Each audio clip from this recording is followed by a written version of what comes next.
am live now. I am Munto / Plum Workshop / Kate. This is my second day technically second day of streaming. I am just starting out. Got a brand new setup, testing things real quick, making sure that my live is pretty smooth. Checking out stuff, seeing how things are going, seeing if anybody's popping in. Gonna start opening things and getting going right away until I start seeing people.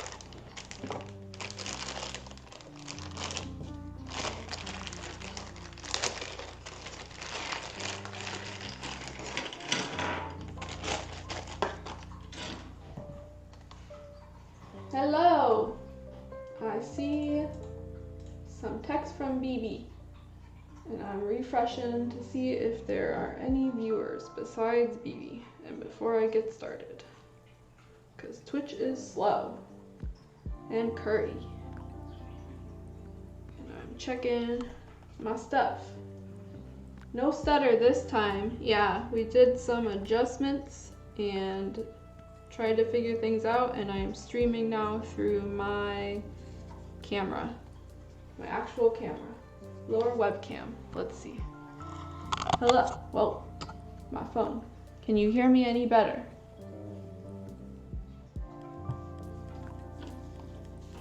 No? Yes, much better. Okay, good. My Twitch chat on my phone is reconnecting for whatever reason, so gonna figure this out. Okay, that should be good. The sanding continues indeed. We have my pieces already laid out here, and I am just checking a few more things before I get started,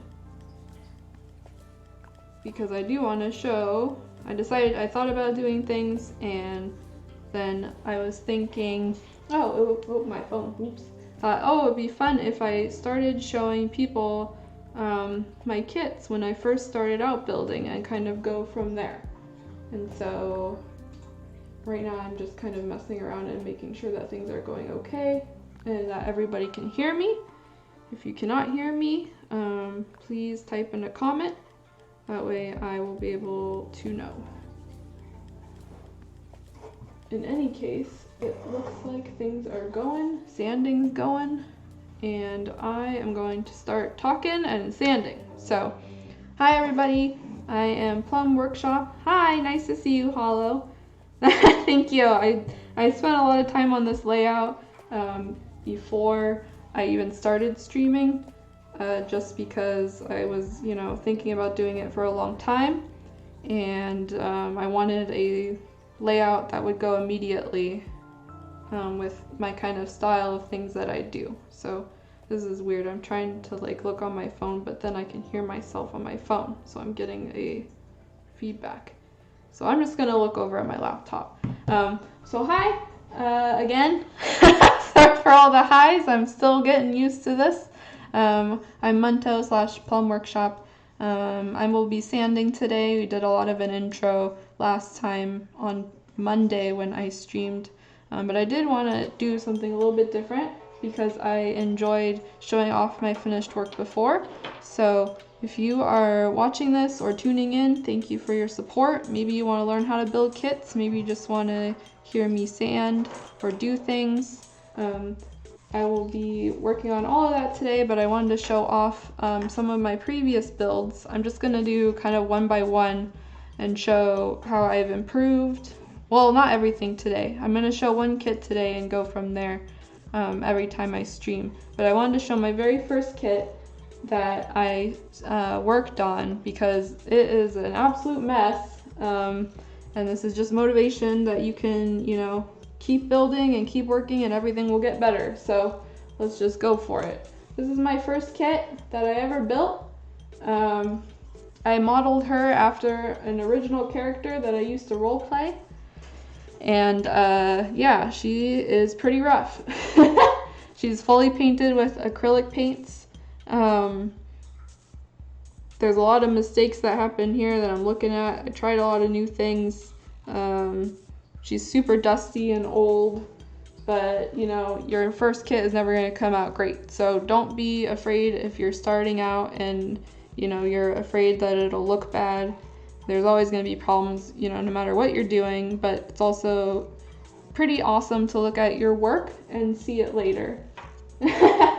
It's something up close, I guess now. Well, it's hard with the light, but it's pretty rough. There's a lot of pieces here that are like ready to break and brush strokes and everything, so it's funny. Anyway, this is my first kit. Just wanted to kind of show her off because she never even really got a proper photo shoot. Cameras back, you know, I did this in what, 2009, 2010. They weren't super great back then, and I definitely didn't have a DSLR or any setup back then. So it's interesting looking at her up close. And also, I think this is a good chance, you know, for me to kind of reflect on my work, see how far I've come, you know, different things like that. Oh my God, she's like chipping at her, her skirt area. Enough of that. So yeah, I will be sanding again today. Ever think of stripping her paint? No. Mostly because, you know, if I did want to work on her again, I think I would just buy the same figure from like a recast company and go from there. I like keeping her around mostly because it's a reminder of how far I've come, and I think that every figure that I built is pretty important, at least to me, so I'd rather not like destroy that history of, you know, my building progress. She's got a lot of issues, but you know, she's mine. So yeah, I will be sanding today. Last time I left off, I was just working on the hair, so I'm going to continue that now. Should be a lot easier now to see the details, kind of. Oh, thank you. Thank you for following. I don't, probably can pick up here. There's a big seam line running here. Let me see if I can get it to go. It might be too dark. A little hard to see, but there's a big seam line running along here, all along the edge here. So I'm just going to continue what I'm doing. You can see there's kind of a mark here, like a nub that's sticking out. I'll be working on that, and then hopefully moving on to another piece. So we're just gonna go for it. I've got my sandpapers here, using 400 and 800 grit, as I said in my previous stream.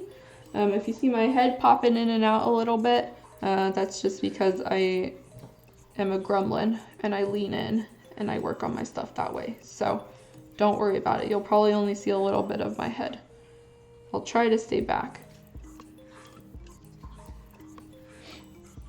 So I will be doing regular things, always willing to answer any questions that you guys have, or if you just want to watch me work, that's cool too. I did get a really great question off stream that I didn't cover at all last time I streamed. And it was, do I wet sand? Or what is wet sanding? You know, how do I do it?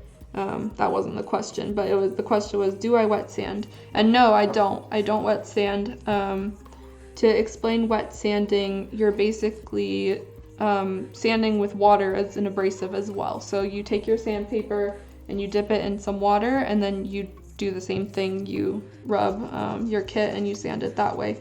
But the water will add, you know, an extra tension and surface abrasion that generally takes off resin easier. I personally don't do it because I don't like the texture of it. I'm kind of picky about texture. I don't like things on my nails. I don't like wearing jewelry. So feeling like the wet sandpaper against my fingers and rubbing it, I don't like it at all. But it is considered a safer way of sanding, because when you're sanding, you're generating dust particles up into the air, and wet sanding takes care of a lot of that, because the sand or the resin will just get caught up in that water, and then when you clean off the sandpaper with the water, it all goes into your cup or whatever you're storing it in. So generally that's recommended. know a lot of people that use it successfully. It's a great way to sand. It's a safer way, but I don't do it because I'm picky with texture and stuff. So just me. That's just me. Oh yeah, another reminder, put on the mask. I have an N95 here. I always forget, so this is a good reminder to keep it on when I'm sanding. So if you guys can still hear me, hopefully let me know. I'm going to check and see if there's my phone. Stream will pop up. Okay, good enough. So I'll only be checking the chat sporadically just because I'm going to be sanding and I've got it kind of on a laptop on the right there. We are trying to make some improvements to my stream last time because I think it went okay, but the frames were a little bit jumpy and it's just not really the quality that the standards that I have for myself and what I want people to see. I don't want people to be having to deal with that. So should be a lot smoother now. Figuring it out. Hopefully it works. So yeah.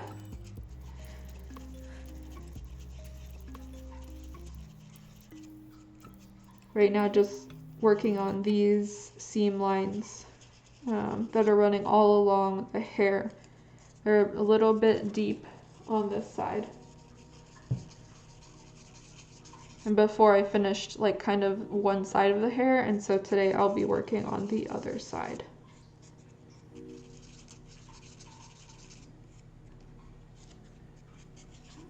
I also had to lower my music a little bit because in my previous stream it got third-partied and removed, which will probably happen again this time, but maybe lowering it a little bit will fix some of that issue.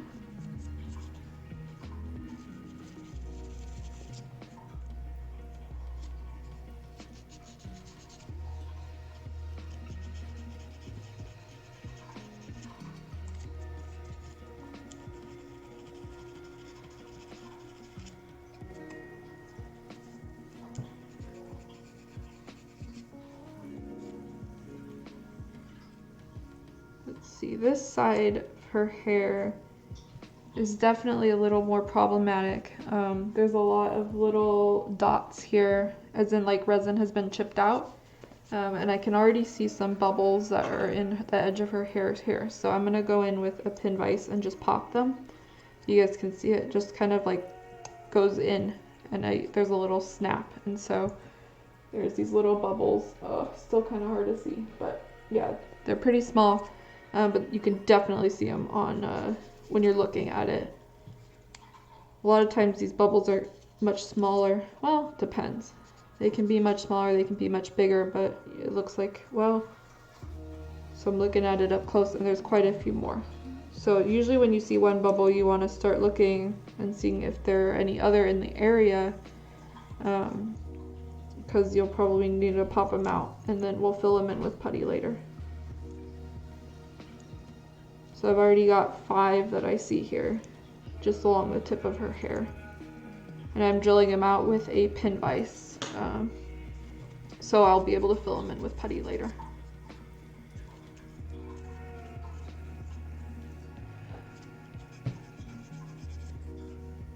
Too busy, not able to work on them, Hollow?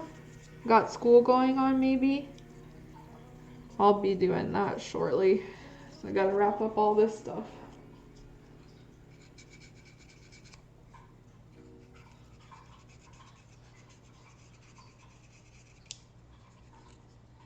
Oh, I totally get that. Yeah, it's definitely hard if you don't have a setup to build things. And it's almost like demotivating as well, because you want a place where you can have everything laid out and, just be able to get your mind in the right headspace to build. So that's unfortunate.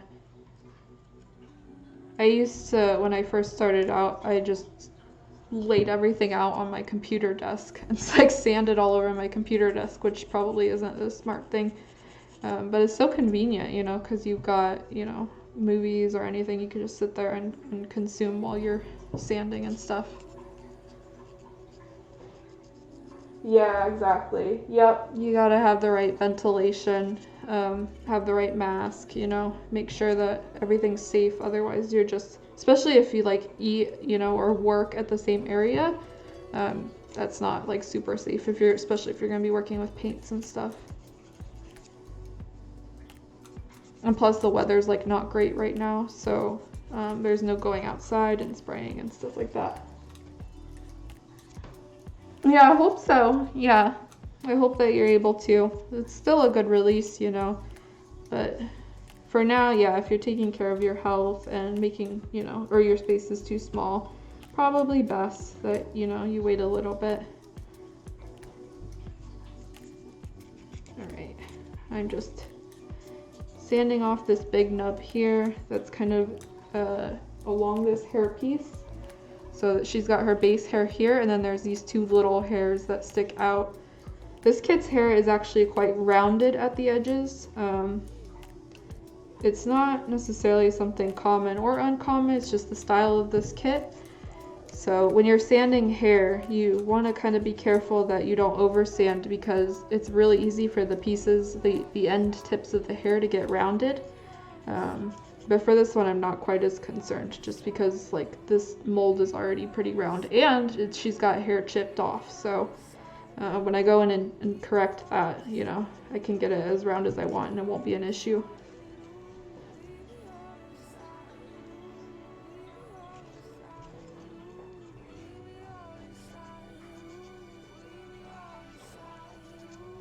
Ah, so you're a hoarder, which is a sign of a collector. We all hit that path, honestly. I've got so many kits in my closet. I've got ones that, you know, I bought when I first started out that I haven't built either. So you're not alone. I do think this hobby, it's easier to collect them and just kind of keep them until you're ready. Just they're already pretty exclusive, you know. And so I don't mind hoarding or keeping a big stash of things, you know, if it means I've already got them in my collection. Wow, that's a lot of kits. Hi, nice seeing you guys. Nice seeing your comments. Just checking in. I'm just sanding things. I turned away from the camera, or for the mic a little bit, so sorry if I get a little bit softer sounding. Reading your comments. 10 kits. Oh, wow. Yeah, you got a lot in that order. That's an awesome loot, to be honest. I'm pretty jealous of you. 10 kits at once is like my dream. I think the most I bought at once was when I went to Wonder Festival.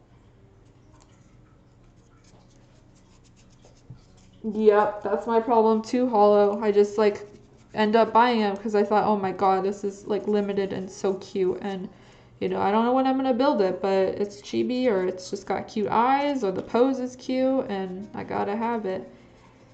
I tell myself that it's fine because I'm not really buying PVC anymore, you know.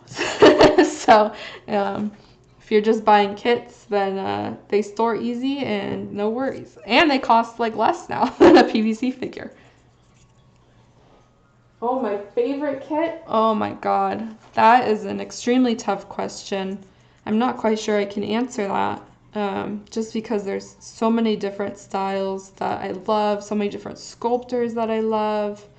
I'm gonna have to think about that and maybe get back to you after the stream's over, maybe in a different time, because man, I'd say like I kind of group them up by favorite sculptors, and so Iwanaga Sakurako is one of my favorites. Yoki, so Munchkin, the Circle, yeah, Circle Munchkin. I love his works. Inori-sama, she's another one that I really love. Shilmiru, or Michiru Imai, that's her, you know, real name that she goes by on Twitter. Yeah, there's just so many.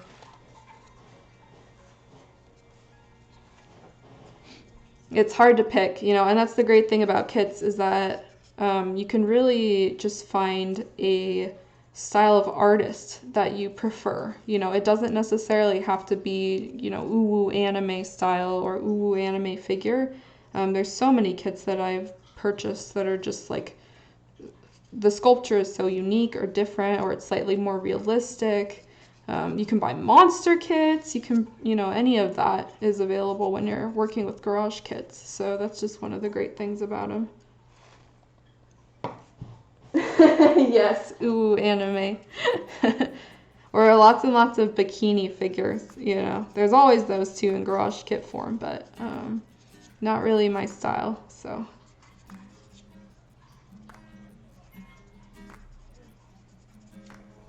All right, getting to a point with this hair. Oh, sorry, Jess. Yeah, that's the thing. Like the community channel, I don't think that that many people are posting in it. So I'm really worried about like basically spamming it twice a week. Is that okay if I do that? Because it's just gonna be like me over and over. I was like, I don't really feel comfortable with this. Maybe I'll just put a post in like Kits and Customs or something saying that I'm going live. Hey, how you doing? Okay, that's good. Because I was like, oh no, I don't want to be that person. I'm like a really, I don't know. I'm a pretty private person. I don't like spamming things. I'm always just like, should I even post this content like on Instagram or Twitter or whatever? Because it's, to me, like I don't find that stuff interesting, and I'm like, I don't know if anybody wants to see me. So I just keep quiet. And then I'm like, oh, when I do have something, I post it. Aside from cute kits, obitsus. Oh, I know exactly what you're talking about. Yeah, I love those unique style dolls or just like things with different sculpts. I'm a big fan of those as well. There's a couple of booth artists that I've seen for this past Wonder Festival that I started following on Twitter because they do have a really unique look, and I'm keeping a close eye on them. One of my favorite parts about kit building is like when the weird, interesting kits pop up, and I'm kind of gravitating more towards those these days. So, plus it's cool to like follow, up and coming artists. Oh, thank you, Jess. Hopefully, like people will tune in. Hopefully, this will show people kit building is relaxing and fun until we get to bubbles. That's something else, but I did do a stream upgrade. I don't know if anybody is able to tell. Should be not as jittery or shaky this time around. I'm working through my DSLR now, so this is the camera that I use for my photo shoots, and it should be a lot smoother. Should be able to capture the detail a lot better, and I noticed that the lighting is a lot more consistent. I didn't need to do as many color corrections and stuff, so that's good. Good, I'm glad. Oh, I'm glad. Yeah, plus it's like an art stream, right? So you guys want as good quality as possible. Nobody wants to just look at like a 360 pixel, nasty looking art stream, so. And the lighting is so important too. Like lighting is always so important for anything, whether it's coming to like, your streams or your figure photography. That's often not talked about enough. Okay. I am sanding this piece here, and I kind of got to get in. Oh yeah. Filler episodes. Good. There'll be a lot of that, I think, with this kit. Not sure if I talked about it before, but when I held this piece up to the light, there, like pretty much any piece, there are so many micro bubbles. So micro bubbles are just like tiny bubbles that, are maybe not even visible in your cast, but when you putty over something, they just pop up. And so compared to like what I call macro bubbles, which are like the big ones that you can see that you pop, or maybe casting bubble defects. I don't have any on this kit, but sometimes there's like chunks taken out of a kit from like a large bubble that popped in casting. That's what I consider a macro bubble. So those ones are a lot of work to repair because you really got to fill them in with putty and stuff.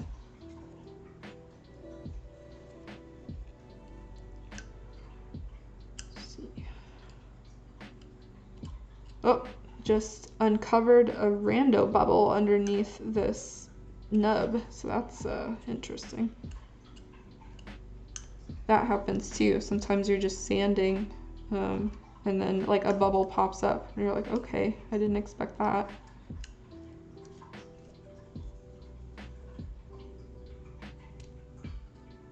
Okay, this one pretty deep. I'm taking the X-Acto knife and I'm just shaving off pieces of this nub here before I go in with my sandpaper, because it's a pretty large nub, or flash tab, either.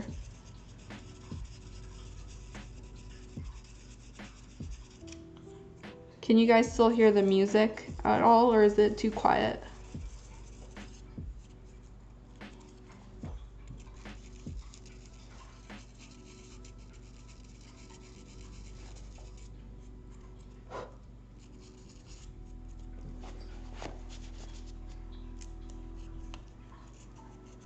Awesome, that's good. Twitch like chat lag, man, it's really something.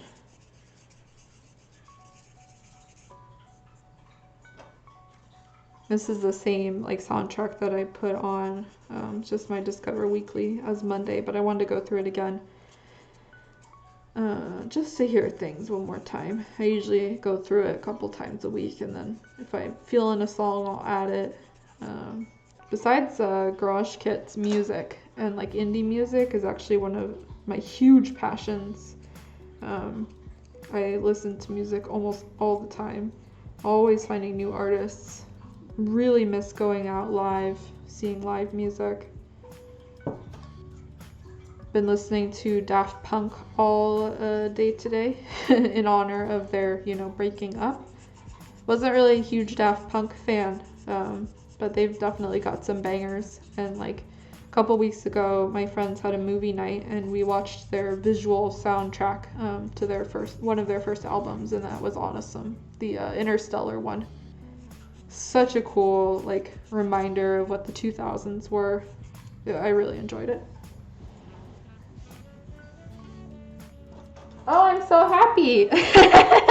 You'll have to like tag me on Instagram or something when you're done. That really made my day, knowing that I inspired someone, to get back into it, because that's what I want people to do.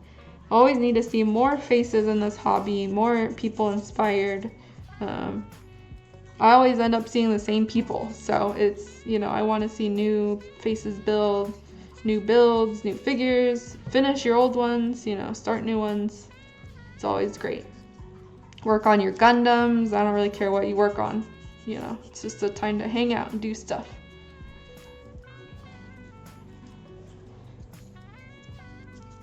Oh yeah, okay, you got a different name, so I didn't recognize you. Yeah, I definitely remember you. That's awesome. I really liked your work when I saw it. Oh, just checking this out real quick. Gotta unearth this bubble.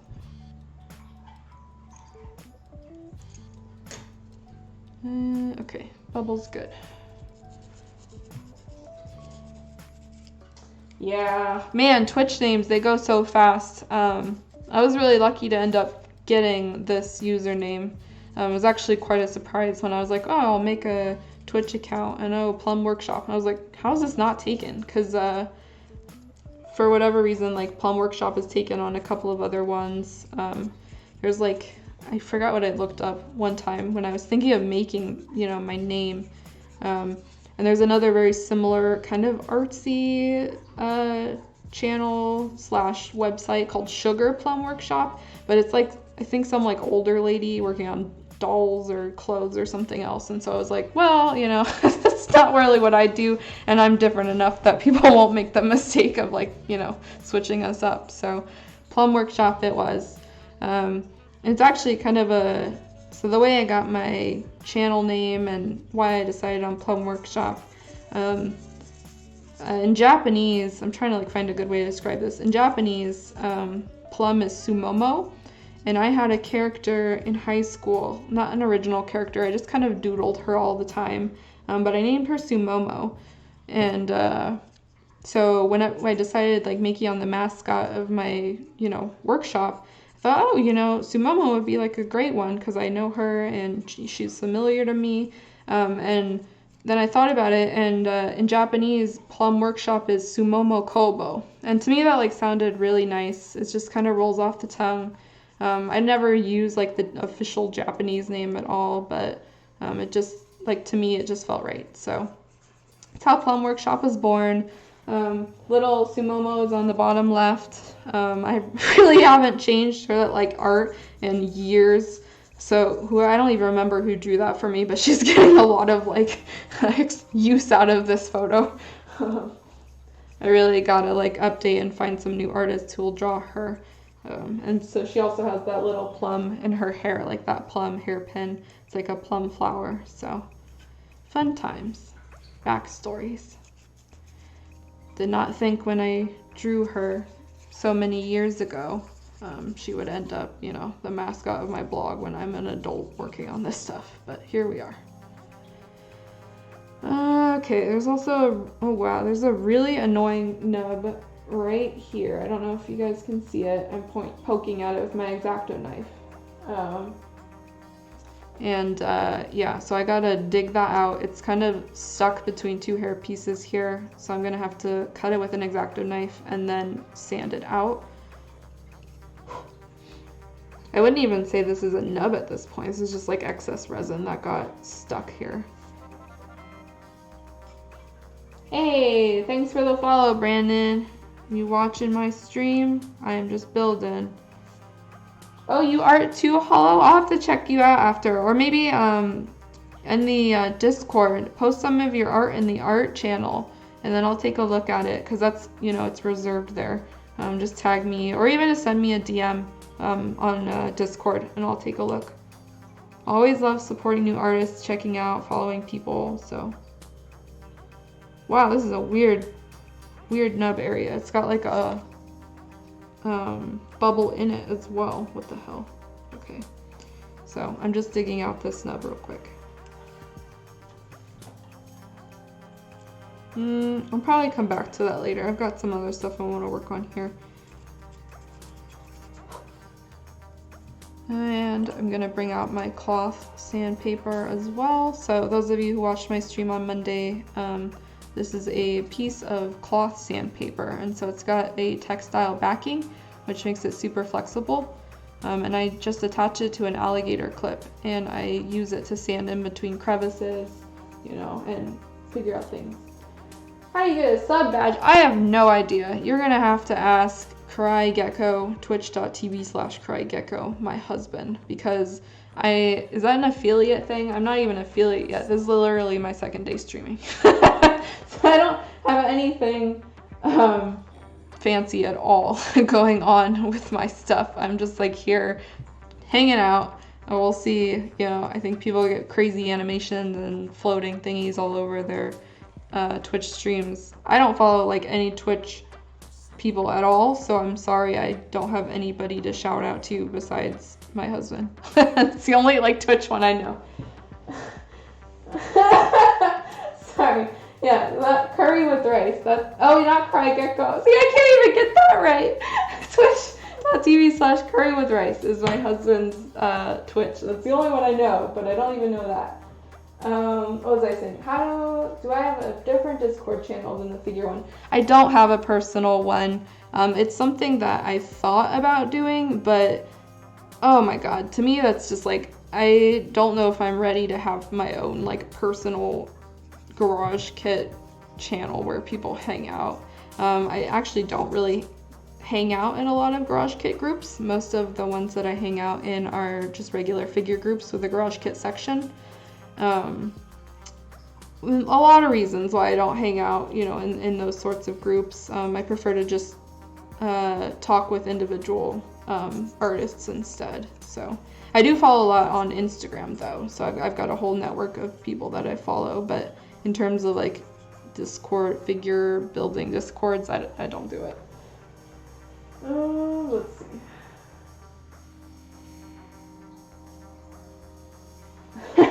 I'm not working that fast. I'm pretty slow, actually. This is day 2 of working on this hair piece, and so yeah, just kind of going for it.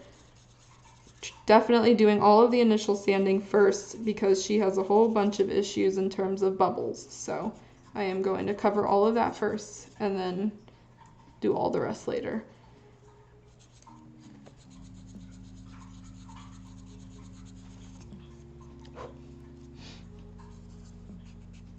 Yeah, this left side is definitely whatever side. The other side is a lot rougher than the one that I sanded on Monday.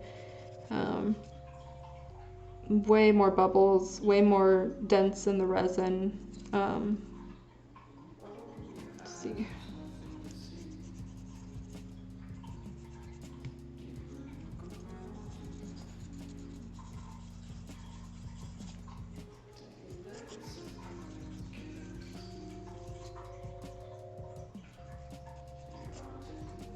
Once you get in the groove though, the thing is like the more you build, the more you know what to look for. So that's a major thing of what I noticed when I'm building now compared to when I built in the past. I may actually be a little quicker just because I know what I'm looking for and what are like automatic problem areas. Your sense of like what's wrong also gets a lot sharper, and so I've got a bunch of kits in my closet that I pulled out. Just kind of sometimes you know you just want to look through your stuff and see what you have available, what you've worked on and put away. And I pulled out a kit that I had worked on and off for a long time. And at some point I was like, oh my god, I'm almost done with this. I can get it primed. But for whatever reason I put it back.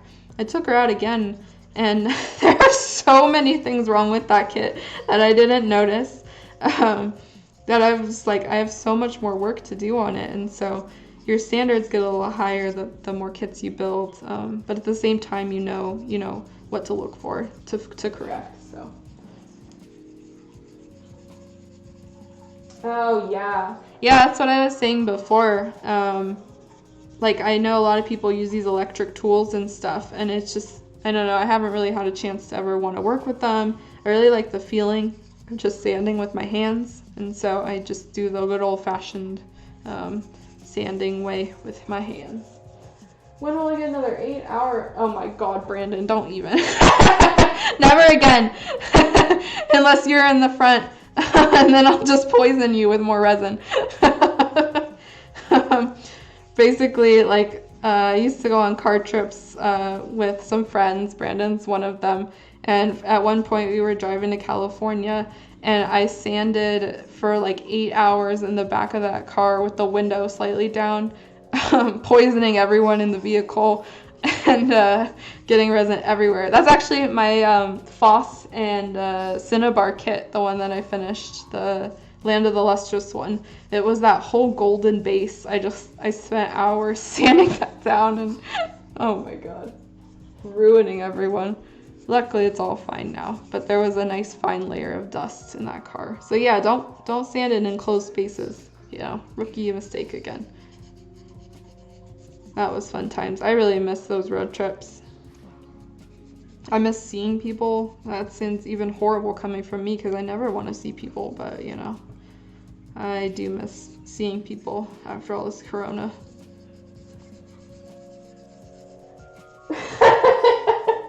Yes. I couldn't even taste our like corn nuts or whatever we had in the back. Just noses and mouths full of dust. Oh my god.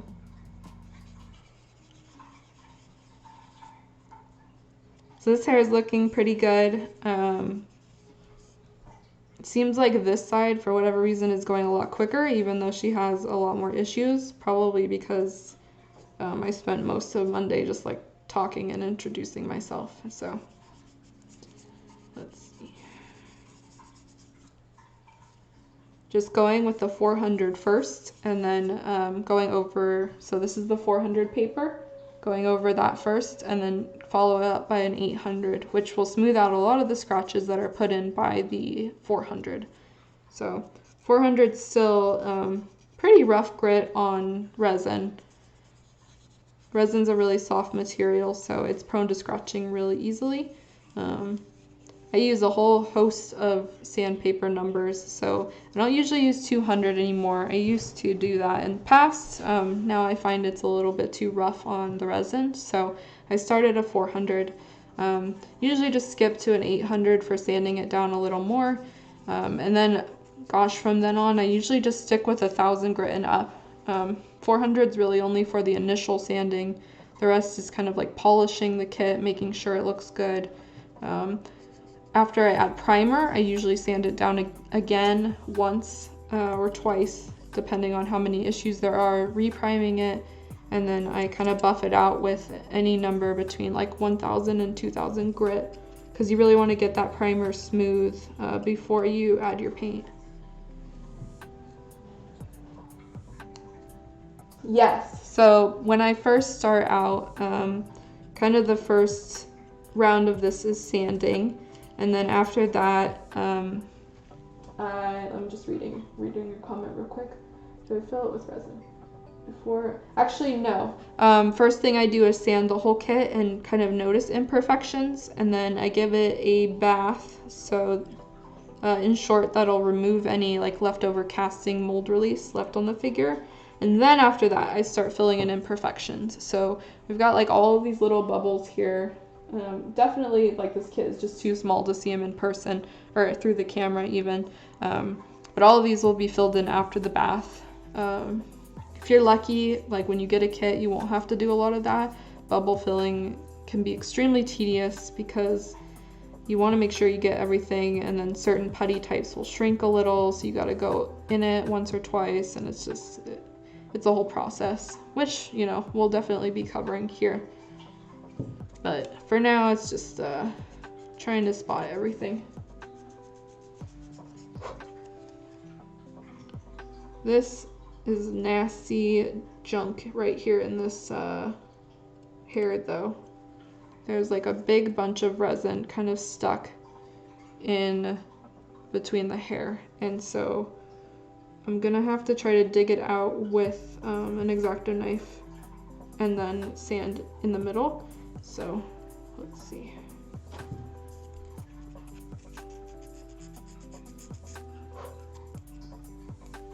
You also want to try to sand like along the hair strand itself, and so if the angle of the hair is facing a certain way, you don't want to sand the opposite way, because that way you'll end up messing with the sculpt.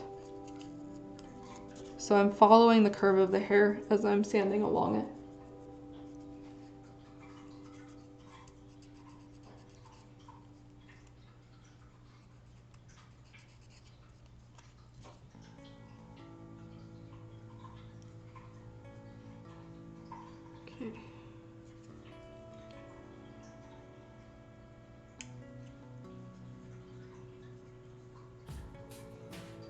Getting it, I'm kind of pulling it back and forth just so I can see it a little bit better. There's also a bubble that popped up at the end of that hair tip.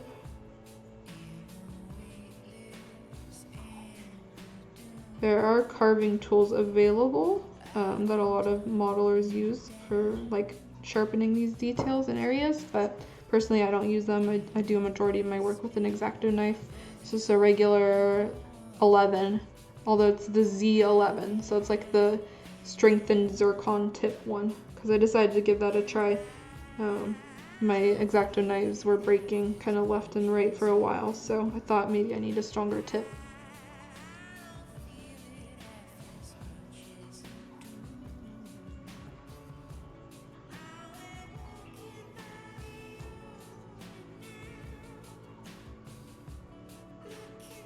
I'm really digging in this hair area here, just trying to get out that nub of resin. Once that's shaved out with the X-Acto knife, I can go in and kind of soften the area with the sandpaper. Let's see.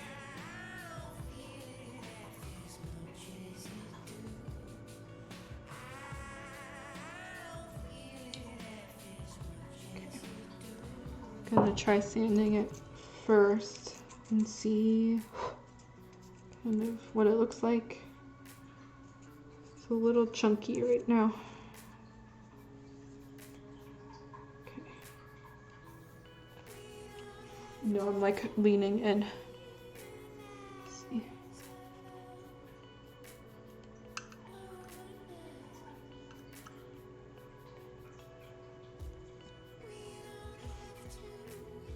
Okay. Got a good bit of it out, so I'm gonna go in with the sandpaper. I like to fold my sandpapers over a lot, and so after a certain while it starts to get kind of like rounded, but in this case I really want a sharp edge to go along there, so I'm just gonna cut a slight piece of new one and then go in that way, and I'll use the rest of this paper later. So you can see when it's flattened, totally flat, it fits in the crevice a lot easier with this kit. Oops, I dropped it. So it fits in between this hair piece now.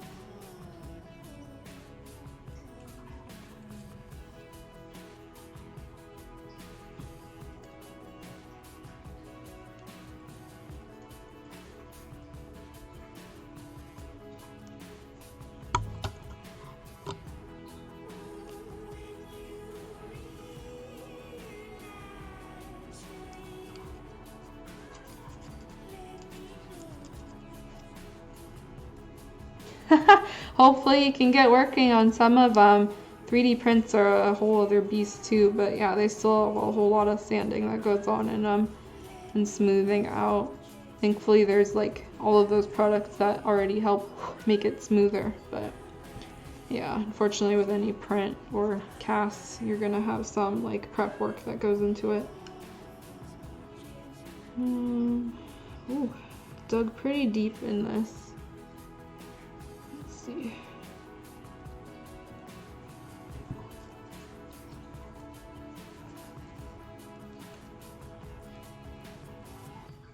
Nope, I've never built any 3D printed kits. There's a couple that, you know, I've been interested in. I do own at least one that I bought at Wonder Festival. A really interesting kit. It's an original character of this little bunny girl, but the whole kit is just straight up 3D printed in this bright green resin. And it's just like the absolute worst color that you would give like a white bunny kit. And so yeah, that was like the guy even opened it up. Like I went to the booth and I was like, I definitely want this, and he basically asked me in Japanese like, do you still want this? And he opened it up and it was all this green resin. And I was like, well, yeah, I'll take it, but you know, I don't know why you're printing it in bright green. But yeah, so that's I think officially the only 3D printed kit that I own. But I have worked with kits recently that look like they were 3D printed first, and then sculptors made a resin mold out of that 3D print and then cast it in resin. And so like the most recent commission I worked on, Nemarine, I am almost 100% positive that was based off of a 3D print and then cast in resin.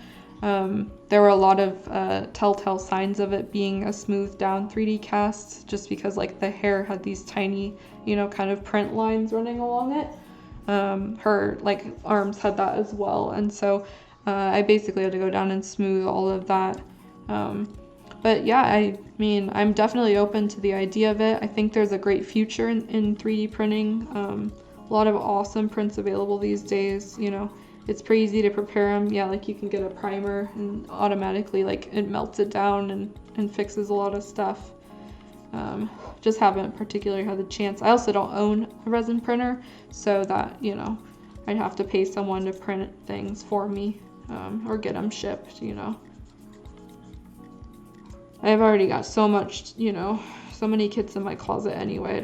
If I opened up that world of 3D printing, I would absolutely never get any of them finished.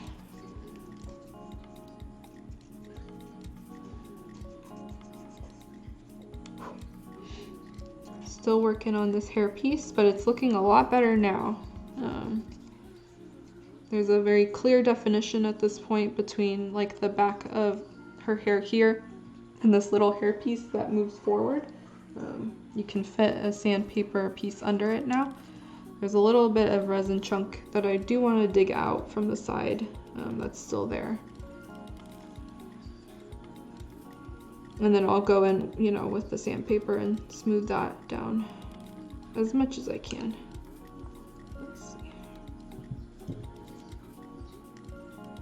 Another thing you can also do if you're really starting to get caught up in details and you're like, you know, I need to make this area perfect, is just imagine what your kit will look like when it's built. And so for this Maid, you know, she'll have her basically like all of this hair part backed up, and you won't even be able to see it when she's built.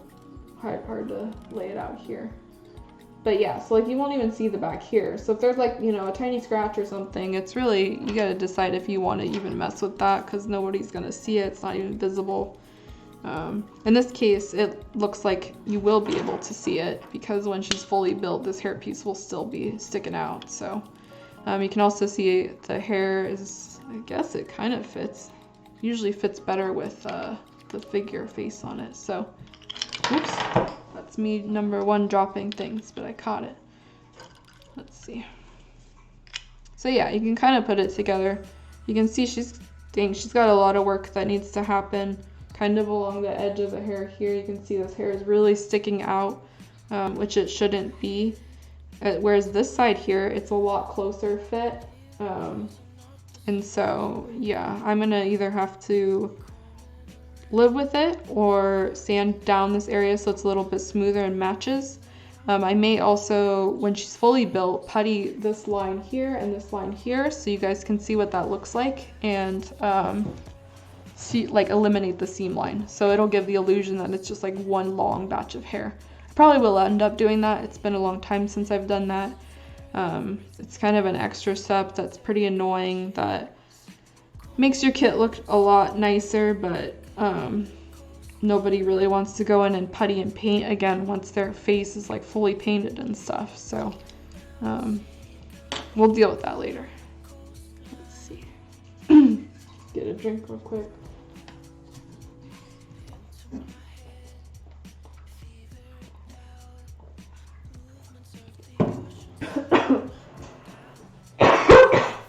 Ooh, I just drank some water wrong. Resin printers are tough. Yeah, I've heard that as well.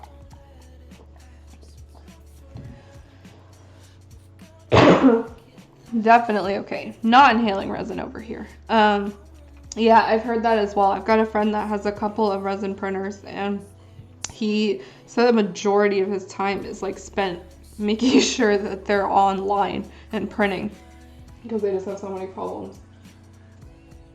Let's see. Getting back in front of the hair on my kit is killing me. Oh, yeah, that's tough. I'm not sure exactly what kit you have, but hair can definitely vary. In the terms of this one, as I like showed before, it's really offset. Like she has some nice, like almost lining up area here, and then this side is just like totally off. She also comes with a little hairband. Let's see if I can find it. Yeah, so she comes with like a Maid hair in piece that just sits here, so you can see. And interestingly, when I looked at the parts sheet, it wasn't included, but let's see if I can find it. There was a little ribbon that came with this kit to make her look kind of closer to Alice, you know, like Alice in Wonderland, or just a ribbon in her hair. This wasn't included in the parts sheet, so I don't know if the sculptor just threw it in, or if it, you know, was meant to be in the kit. If it was part of another kit, it doesn't, you know, it doesn't look like it on this box. But the ribbon's so cute, yeah. So then I was thinking, oh, well, I'll just, you know, install, maybe, it's a really thin piece, but I could just put a magnet in so I can switch the hair in and out, or the ribbon, or the little Maid top part in and out as well. It's just so cute. So we'll see, a lot of options. This piece is pretty thin though, so I would probably have to buy a really, really thin magnet. I don't have super thin magnets on my bench right now. It can go down pretty thin. I've got, you know, anywhere between like 1/4 inch diameter to 1/16 inch, but then the height of the magnet varies as well. So I generally don't go much smaller than, oh gosh, I don't even know. I can't say for sure, but whatever this would require is, you know, thinner than like a penny. So I'm not sure how small I need to get it.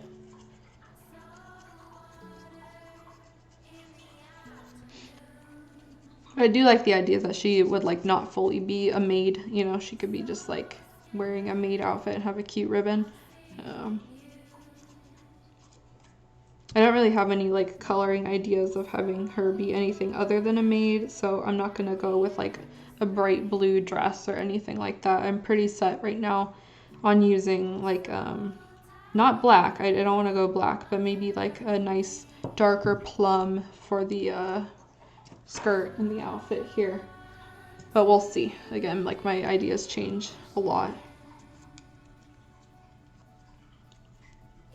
Also got to be something that's like relatively easy for you guys to see me mix in terms of color choice. And I'd like to keep the color palette simple, so we'll see.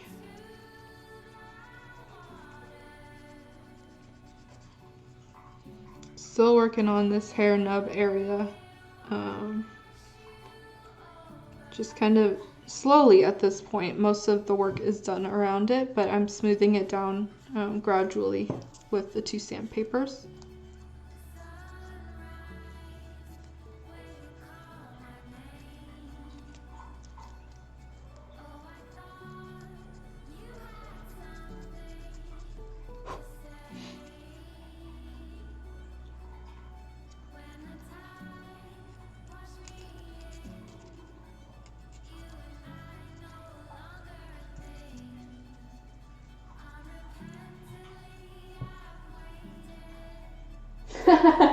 You want the deep end. Oh, you don't even want to see when I'm color mixing. Yeah, that's going to be something that I'm always hesitant to show because it just ends up being like a huge mess on my bench. I mix and match a lot of things. I write down all of my paint recipes, so that's something I very much recommend if you're painting or starting out, is find a notebook or, you know, a bunch of sticky notes and measure out your drops as you're going with the paints that you're using, because that way you could have a reference for mixing the same color every time, or at least a really close shade. It was like life-changing for me because I've got all these old kits that I built and I'm like, well, I really like that color, but I have no record of, you know, how I painted them. Little Romelia kit I painted was that way, and so she's got this really nice soft purple hair, but I have absolutely no record of how I achieved that color. I could probably mix it again, but it's just like, it takes so much less time just to like open your notebook, look at what you did, and then do it.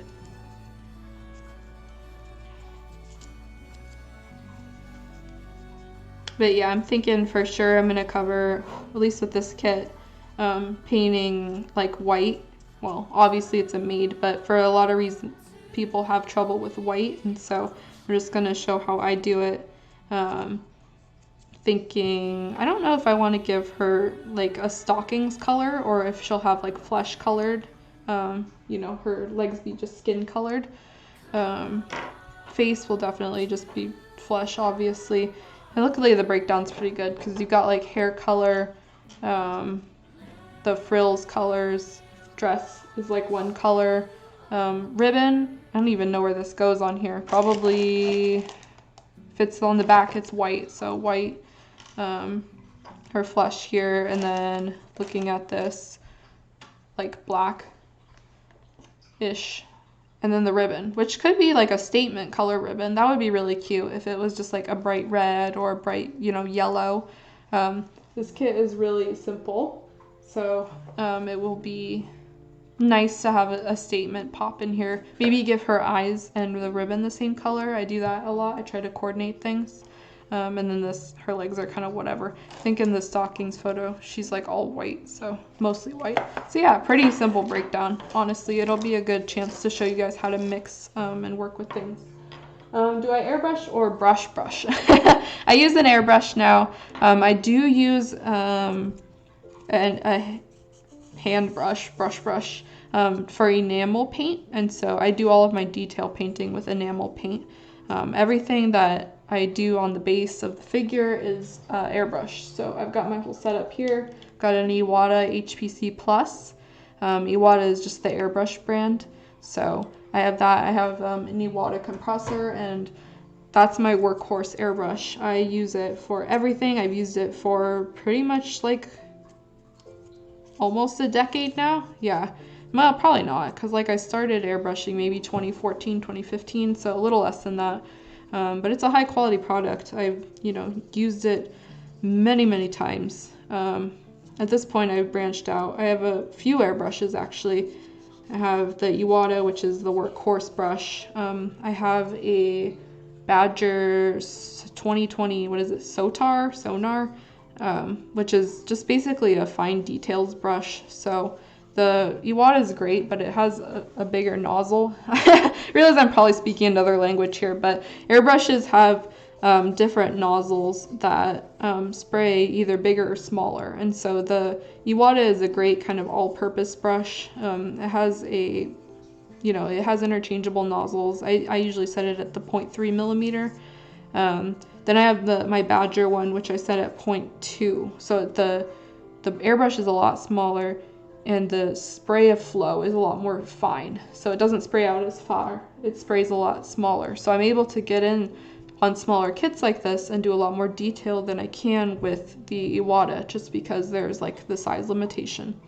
I also have just generic brand, it doesn't even really have a name, I think, airbrush that I keep at a 0.5 nozzle, and so I've got all of them. I've got 0.3, 0.2, and 0.5 nozzle.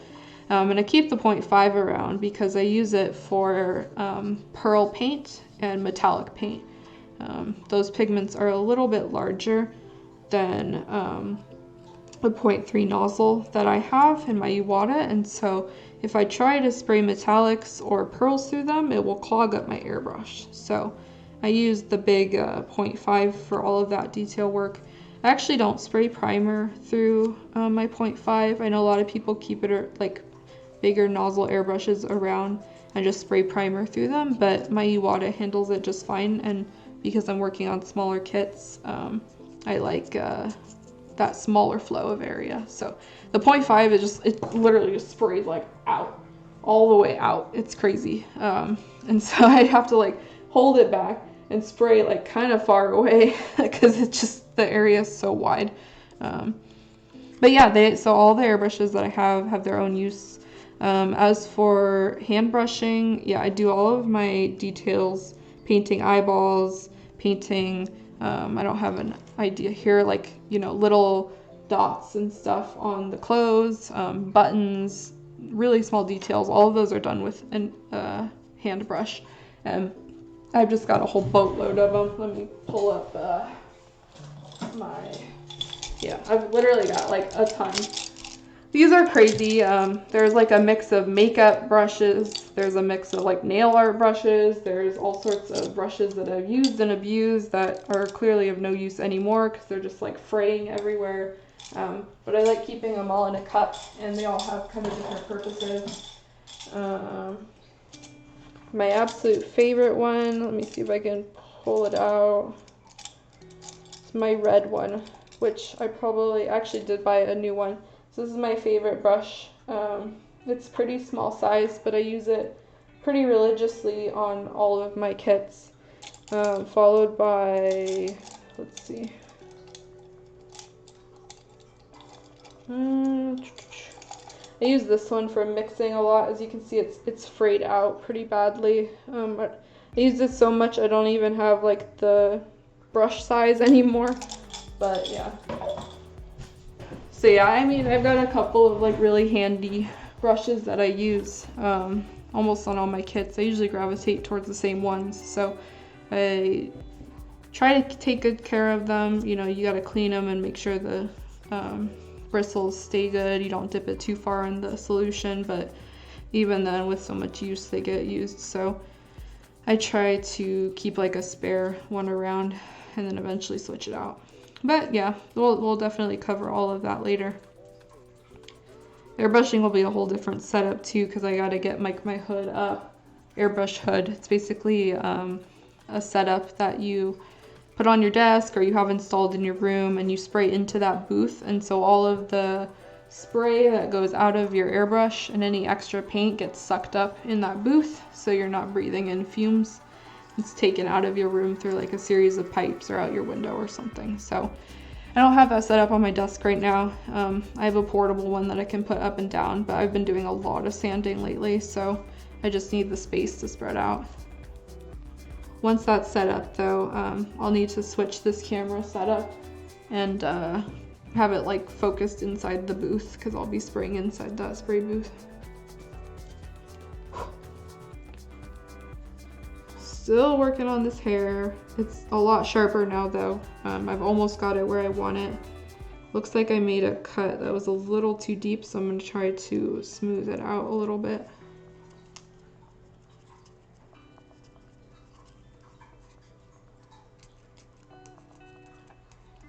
Definitely happy to answer any questions or product recommendations, things that I do, things that you're interested in doing.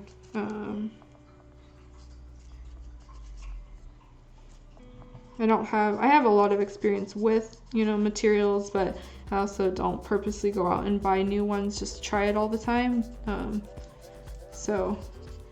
There's a lot of tools available these days that I still just like build things old school and use like hardware store stuff when there are dedicated hobby tools available.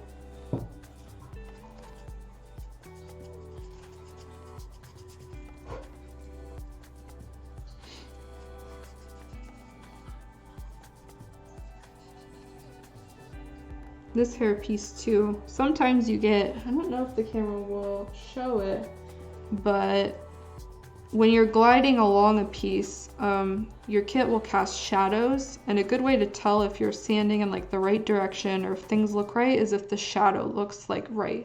And so what I'm seeing here is that as I go along this kit, the shadow is really nice and smooth, and then it kind of dips down and goes back up. And so to me, that's a sign that I need to be smoothing a certain area more to get that shadow like really nice and smooth. So I like to keep my bench really lit up so I can, look at the kit from different angles, see if there's any areas that I oversanded, undersanded, and that'll impact, what it looks like when it's fully painted. So I like to make sure everything looks consistent. Sometimes it's not even like your fault, the kit is just cast that way, and so kind of a more advanced technique that you'll start to get as you're building kits is to notice sculptor flaws. Whether it's, not necessarily a flaw, it's just how they sculpted it, but it may not be something that you want on your kit, and so you're able to quote unquote repair or alter a kit sculpt to be more like satisfactory. I'm doing that for a client's kit right now. It's got quite a few areas that, the kit sculpt itself is great, the base is fine, but there's just little things that seem off, like a heel that isn't like sculpted like I'm talking about like a pump or like a shoe with heels. The inside of it like doesn't look right, and so you've got to go in and correct that sort of stuff. Not anything you need to worry about at all if you're just starting out. Like if you're just building kits and wanting to have fun, that's awesome. These are like things that 10 years into the hobby, I'm just like, I think that doesn't look right, and I have the ability to correct it at this point. Yes, same here, Hollow. Like that's one of my absolute most favorite things about that I love about kit building is there's really like no pressure. You can build however you want with whatever tools you want. You don't need to be, using only one brand of paint or one brand of thinner or anything. You can just do what you want. You can paint the kit however you want, Some of my most favorite ones that I've seen from people are things that you would never think of. Like there was a guy a long time ago I knew in this hobby who basically just started casting like bronze models like bronze figures of garage kits. Like he'd take the figures and he would either cast them in bronze or he would paint them to look like actual like bronze and, you know, silver models, and then do all sorts of crazy stuff with them. I think one of them was like weathered a whole bunch, so it looked like it was just like, you know, a statue that had been sitting out forever, and it was so cool. And so it's just, yeah, whatever you really are feeling creatively, you can do. I don't know, is that even a word? But you can do, you know, with your kits. You can keep it simple, you can keep it complex. My like personal style, I think, after a lot of, you know, thinking and looking over my work is I like to keep things pretty simple but clean. And so a lot of my paint works and figures are focused on kits with like cuter and simpler sculpts, but I really try to make sure that the paint job is smooth and kind of exceptional. I also really like pastels, and so I trend towards using that a lot in my artwork, at least my personal ones. When it comes to like character kits, you know, from an anime or manga or game or whatever, I really try to get that as close as I can to the reference art with still like a little bit of my own personal flair.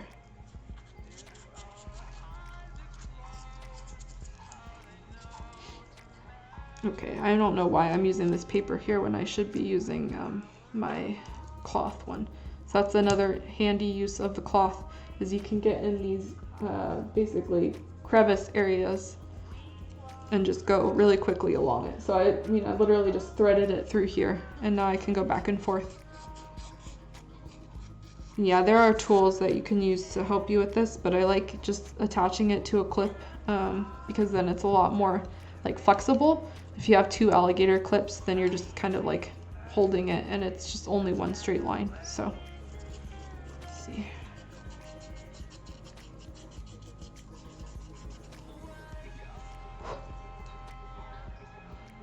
Oh yeah, I see a line here, so let's see.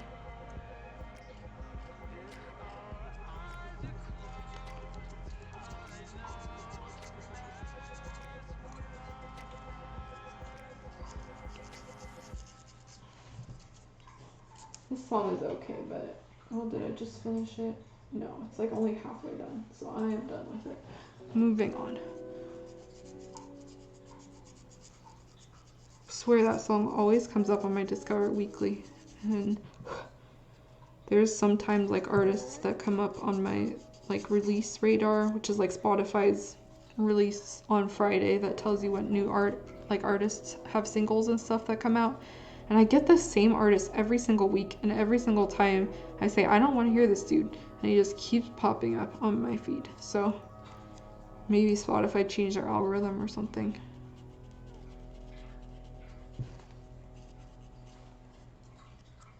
Okay. I'm sanding up here in the hair area, which is not normally something that, you know, you need to do, but there's kind of a blob of resin that I noticed that was impacting the flow of the kit, and so I'm just sanding that down really quick. Shouldn't really do much. It's also interesting. It's kind of like bumpy along this particular hair strand, so I'm going to be smoothing this down with the 800 as well. A lot of times you don't really need to focus on areas that have been cast, you know, like this hair area, because it's already pretty smooth. But when you primer, you'll see if, you know, there's any texture issues or things you need to sand down as well. This is just all my first visual inspection of the kit. There's almost always things that you miss when you're doing your initial rounds, and then even your first bubble filling round after I primer. There's always something. So I primer kind of thin on my first shot, and then I usually sand down a lot of that primer and correct things and smooth out primer and then go over it again. If you go on too thick with your first primer layer and then try to sand it out and then spray it again, it's gonna cause like a leveling issue, and so you'll have primer that's like a pretty thick coat and then less of a coat, and and it just creates like it's uneven. And so you've either got to like smooth down that second primer layer to match the first, scrap it, you know, there's a couple ways to handle it, but I recommend if you're spraying primer, go thin first.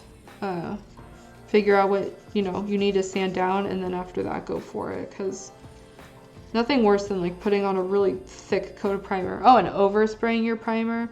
So if you think you can get rid of bubbles and flaws just by like holding down your, you know, spray can primer or spraying it over and over with an airbrush, it's, you know, you may fill in the micro bubbles in some of them, but for some of those bigger bubbles, you're just losing detail on your kit. So know that sanding and puttying and bubble filling is all super boring stuff, but it's done for a reason, you know. The effect is, or the end result is all for the paint job, so it's better to have a smooth surface and go for it than try to, like, you know, keep painting super thick layers over and get rid of your surface.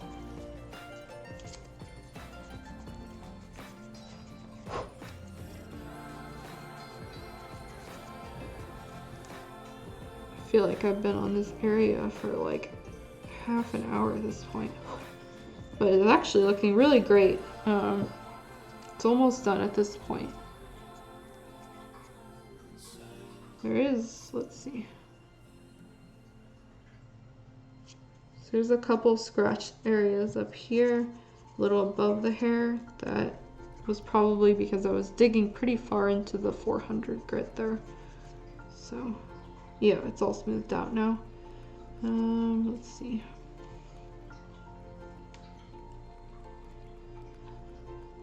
I'm carving a little bit more into it underneath. Okay, and then I'm gonna go in with the 400 and smooth that down.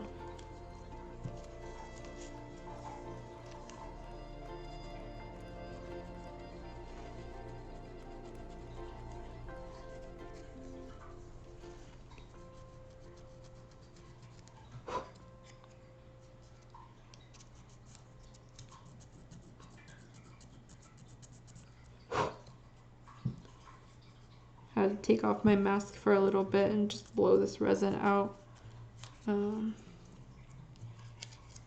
It's kind of all piling up in this hair area, so.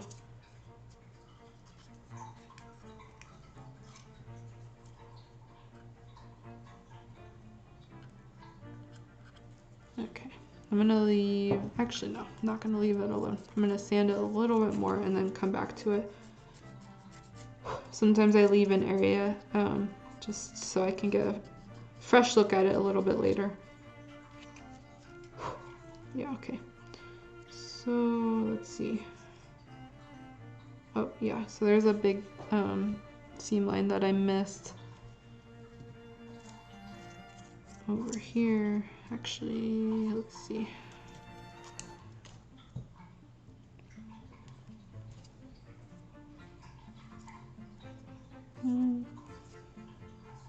Okay.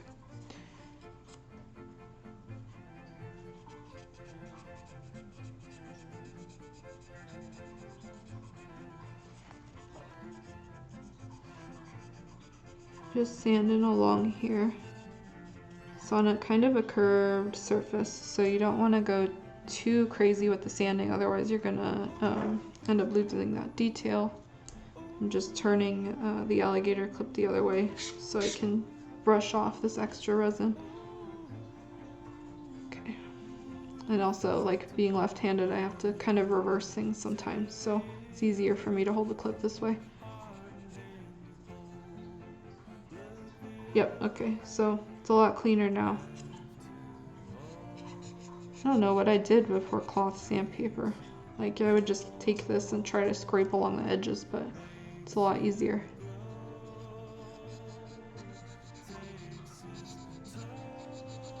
Okay.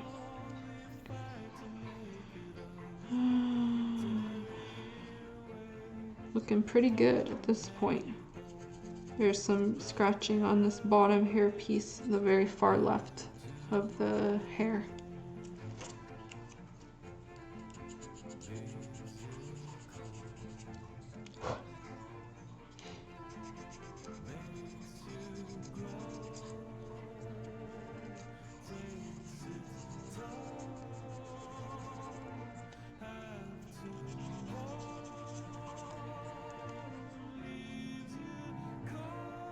Okay.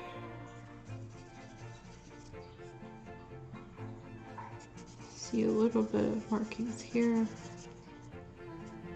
this point, I don't even really need the 400 because it's just minor things that I can smooth out with the 800. There's a little bit of resin stuck in the crack here where her hair starts to divide into that separate piece. So I went in with the X-Acto knife to kind of carve that extra resin out, and then I'm going in with the 400 with a sharp piece of sandpaper, and I am sanding in between that crevice. Because it's such a small piece that I carved out, it didn't need much to sand it down. So let's see. Over here as well, where her hair connects on the other side, there's a tiny little piece of resin that looks like it's just like sticking in the wrong place. So small stuff like that, you can take your X-Acto knife or whatever hobby tool you're using and carve it out.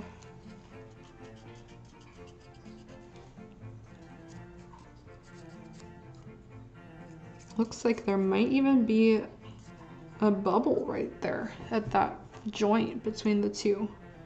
Yeah, there is. So there's a little tiny bubble right between her hairpiece here and the other piece there. So that's a little bit of an annoying spot, but it's not a problem to fix. I'm just gonna mark it with my pin vise and then we'll come back to it later.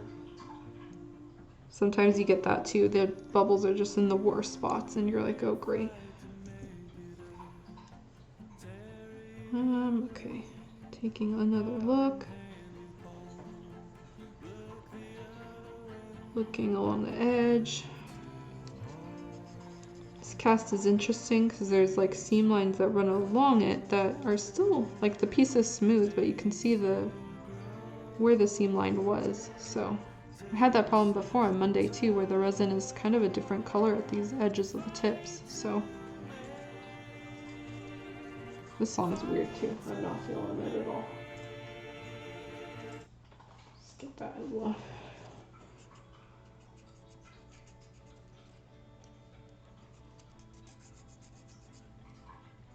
I really want to play off my list too, but I'm afraid I'm gonna get DMCA'd or whatever it is, muted in the VOD. That did happen on Monday. I did put it a lot lower this time, so. Okay. Looking at this piece is pretty smooth. From what I can tell, at least from this angle under this light, there's not really that much more in terms of seam lines that I need to correct. This hair gap here, well, the space between that one little hair piece is looking pretty smooth at this point. So I might take a look at it post-stream just really up close because I like to shove the piece in my face and look at it and see if it looks smooth, but I might be almost ready to start working on the next one. Let's see.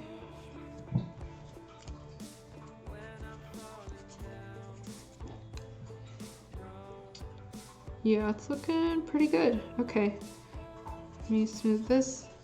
And there's one area here in the middle of the hair that I noticed on my second pass through where it kind of juts out.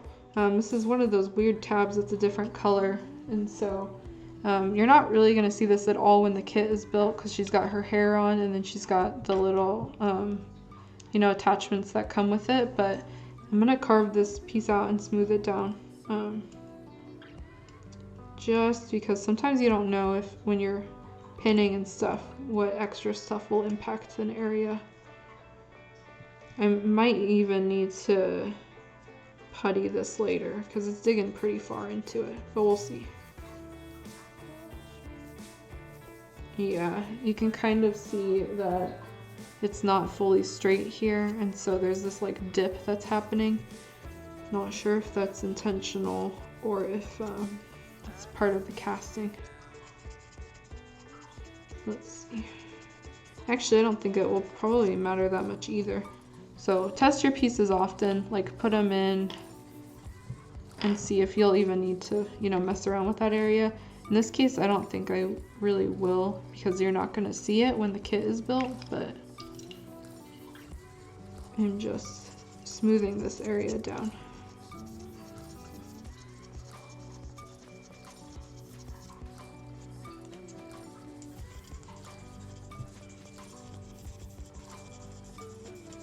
Going in pretty hard with the 400 right now to really tear up that resin and get it smoothed down first before I go in with the 800 and clean up the rest. Okay, very flat now. I basically can't even see that indent that was there before, or the area jutting out.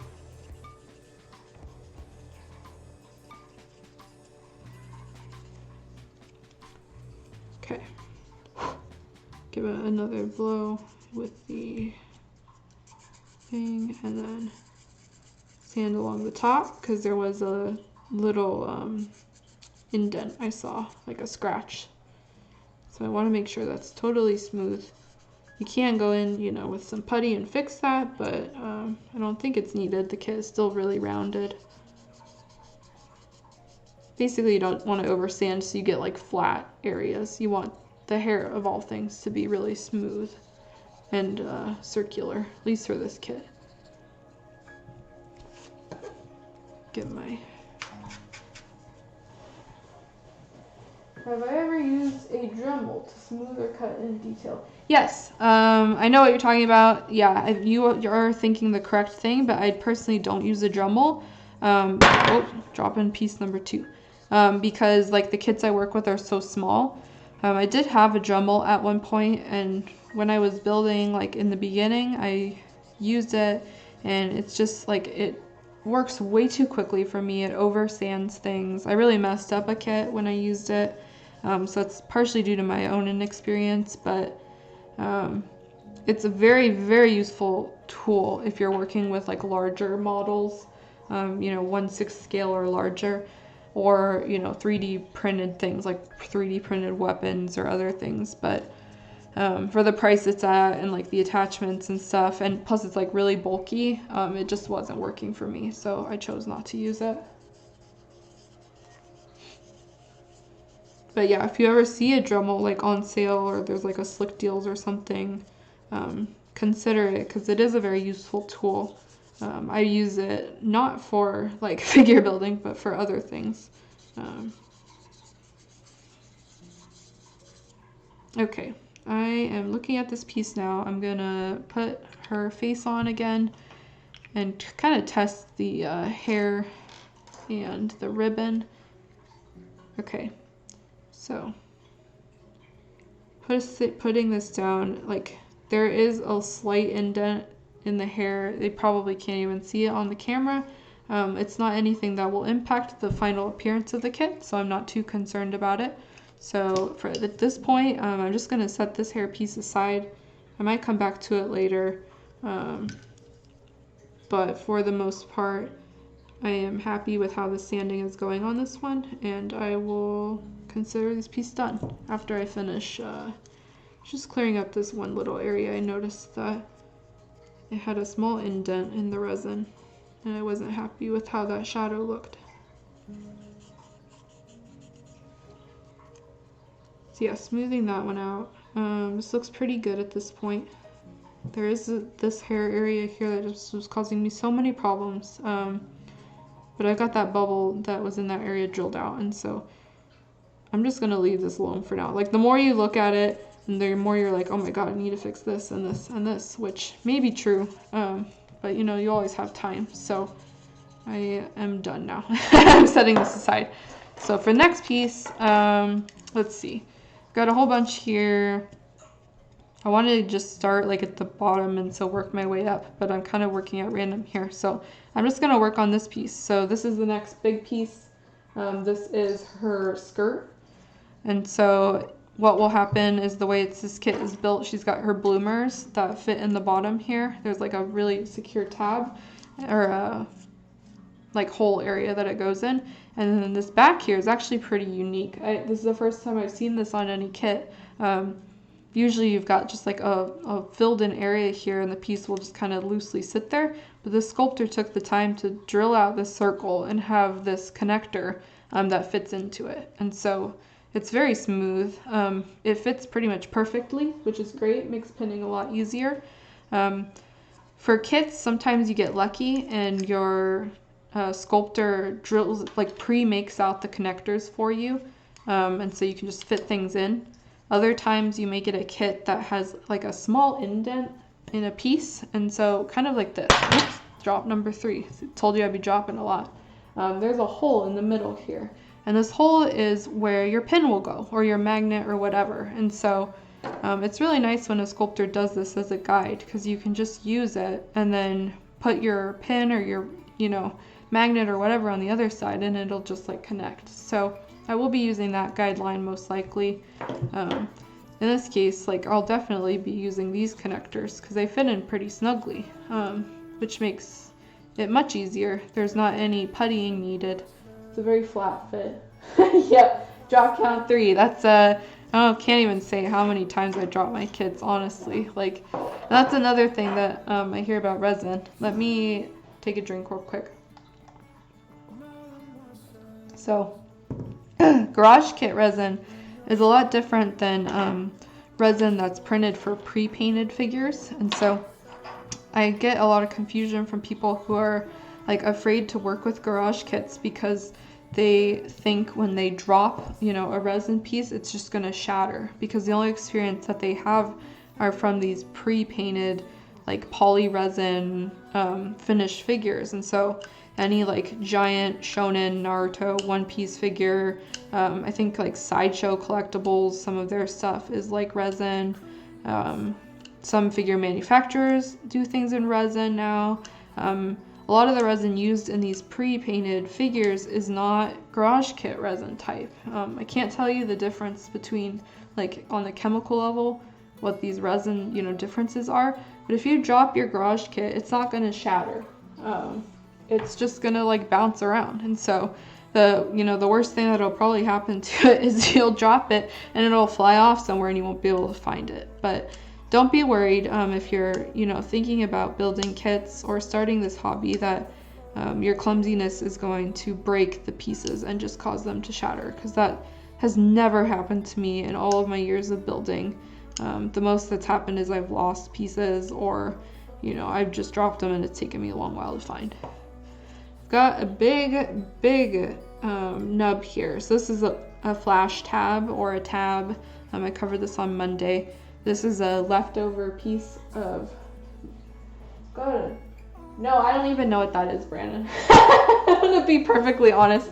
I haven't set up anything on the stream except for like me and Kermie. So like if you subscribe, you'll get a dancing Kermie, and that was my priority with the stream. So yeah, I'm not affiliate. I think those things that come with affiliate. So I gotta stream 7 days first apparently and get like 8 hours in, and then I'll probably hit affiliate. So after that we can work out the fun stuff. For now it's just you guys, me, Kermie, and some music. But yeah, so yeah, I'm working on this tab. There's a couple ways to handle these big tabs. Right now I'm just kind of carving into it with an X-Acto knife. You can do this for sure. Another thing that I do sometimes, let me grab it real quick.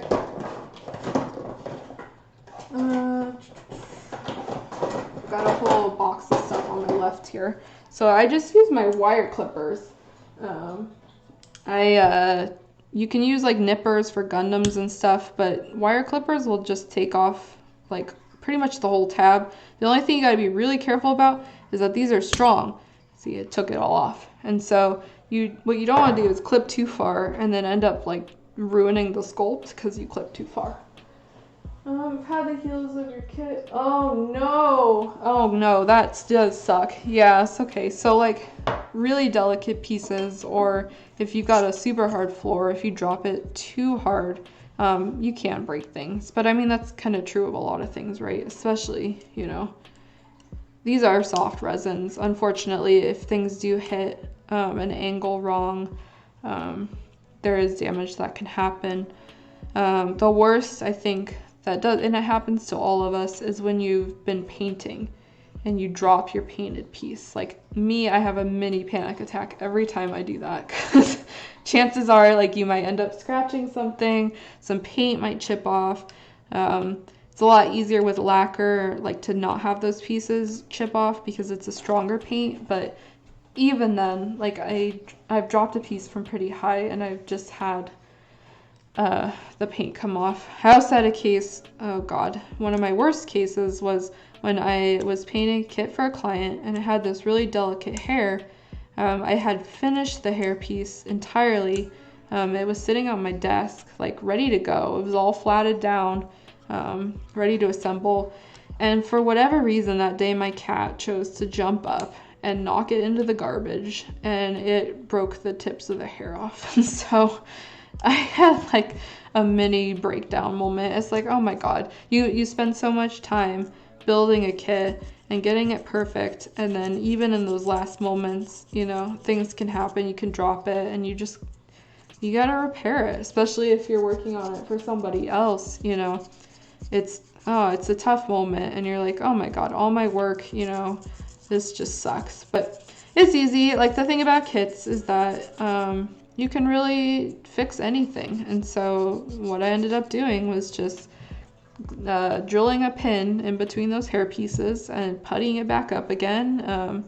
I think I did a little bit of primer on it to make sure everything was smooth, and then I just painted over it, and you can't even see the damage after that. So as long as you know, follow the right techniques and stuff, any breakages or things that fall, you can repair them. It's going to take you a little more time, but you know, it's possible. All right, looking at this, I've sanded off a lot of the nub. There's a bunch that's still stuck in the middle here, but I'm noticing there's a pretty thick seam line that runs all along the edge here. So what I'm going to do is sand all of this down along the edge, make sure that that's all nice and smooth, going in with the 400 first, and then we'll see. I know this piece also connects to her kind of frills right here. Right now I can't do anything with it because I've got this big tab that's located right here. So before I even start test fitting this piece, I'm gonna have to get rid of this tab. So we'll get there. I just want to start working at one end and kind of go around.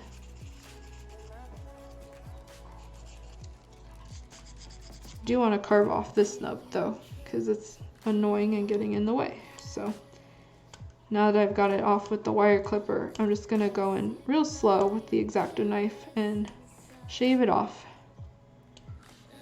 I try not to get it in all one swoop. I kind of go in and chip it off slowly. That way I have more control over the area.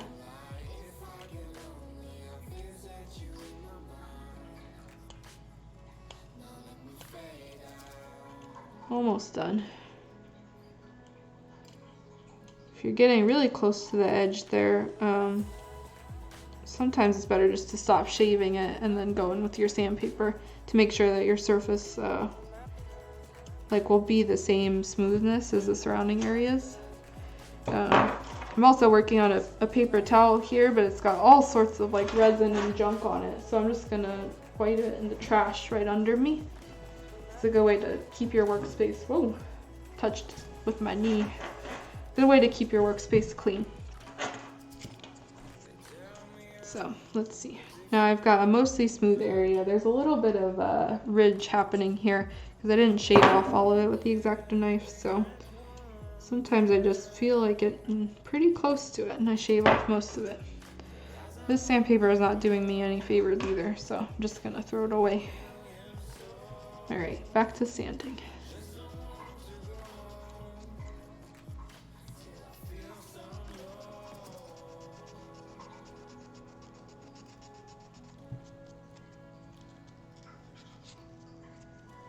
Not too worried about flattening the area. So there's a ridge here between the outside of the skirt and the inside of the skirt, but I'm not going to see any of that when this batch of frills is on it. So I'm just sanding down along the area, meaning like this doesn't have to be perfectly smooth on the inner edge there.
double checking my music.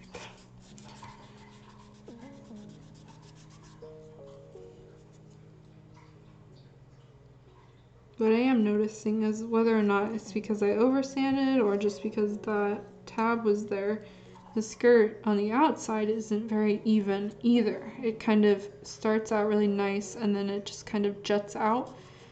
So I'm gonna sand that down along the outside and try to make that smoother too. Priority first is the seam line to get rid of that, but then after that you can start correcting the mold of the skirt.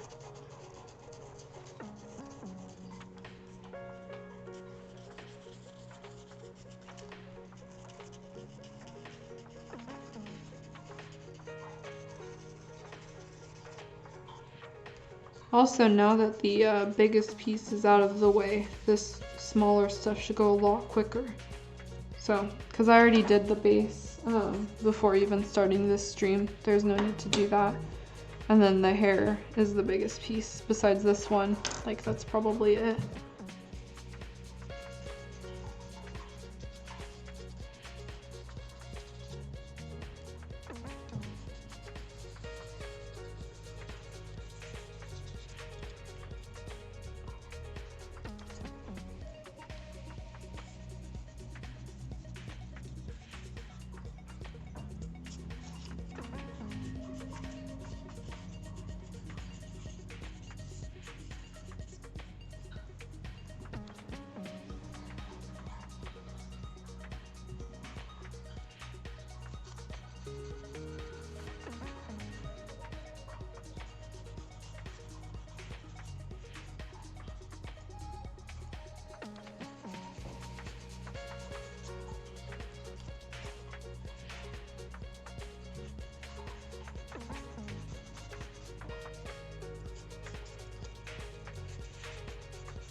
Seam line along this inside is not quite as bad as the outside. So wherever they placed the mold here, it looks like it was closer. Rub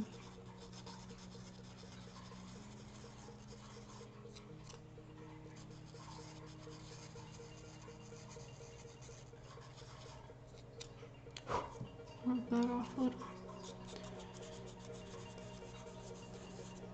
This 800 is starting to get pretty worn out, so I'm going to switch it out in a little bit.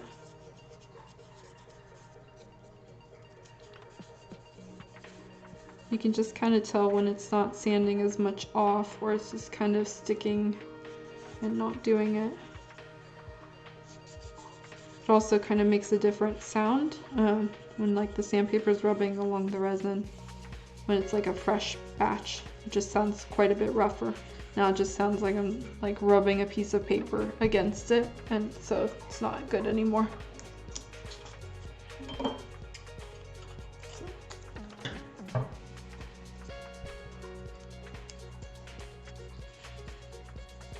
There's also, it just feels like there's more tension between the paper and your resin. So if you just feel like you're smooth boy, you know, maybe time to switch your paper out or take it off your mechanical sander, that kind of thing. I guess that's one thing that's different about mechanical sanders, is because you're not like feeling the paper. You may not be able to tell quite as much. So okay, this is looking pretty good on this side. There's still that issue of it being kind of uneven, but I'm gonna start working around the other side, and then I'm gonna take off this big nub.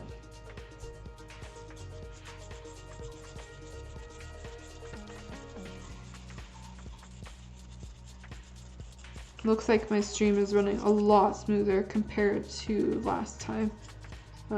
Taking a look at like frame rates and stuff, and looks pretty smooth, so that's good. Continue on with this setup then. You guys can see all my fingers in HD. Hopefully. It's always weird going back and hearing yourself and what you say.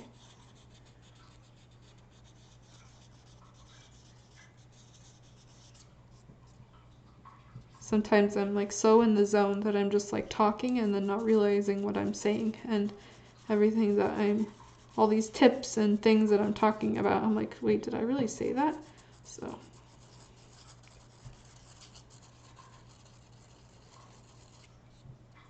I think it looks like my music stopped too, so I'm just gonna switch it over. I may get flagged because I'm liking stuff, or this is just my regular playlist, so let's play some weird. I actually don't know what that is, maybe not. Okay.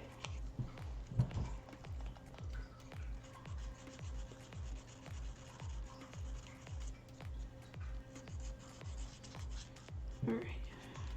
Sand in this area.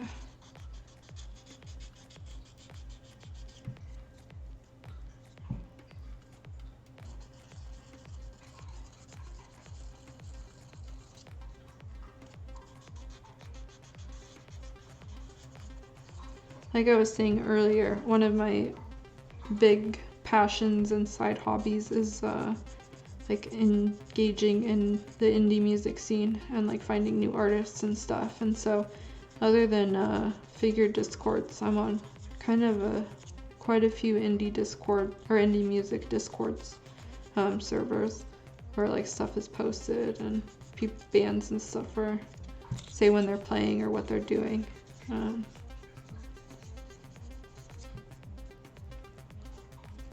Just something I find really interesting because it's like I'm not very musically inclined. I know I tried playing instruments and stuff when I was growing up, but never really stuck around with it. But I just love music. So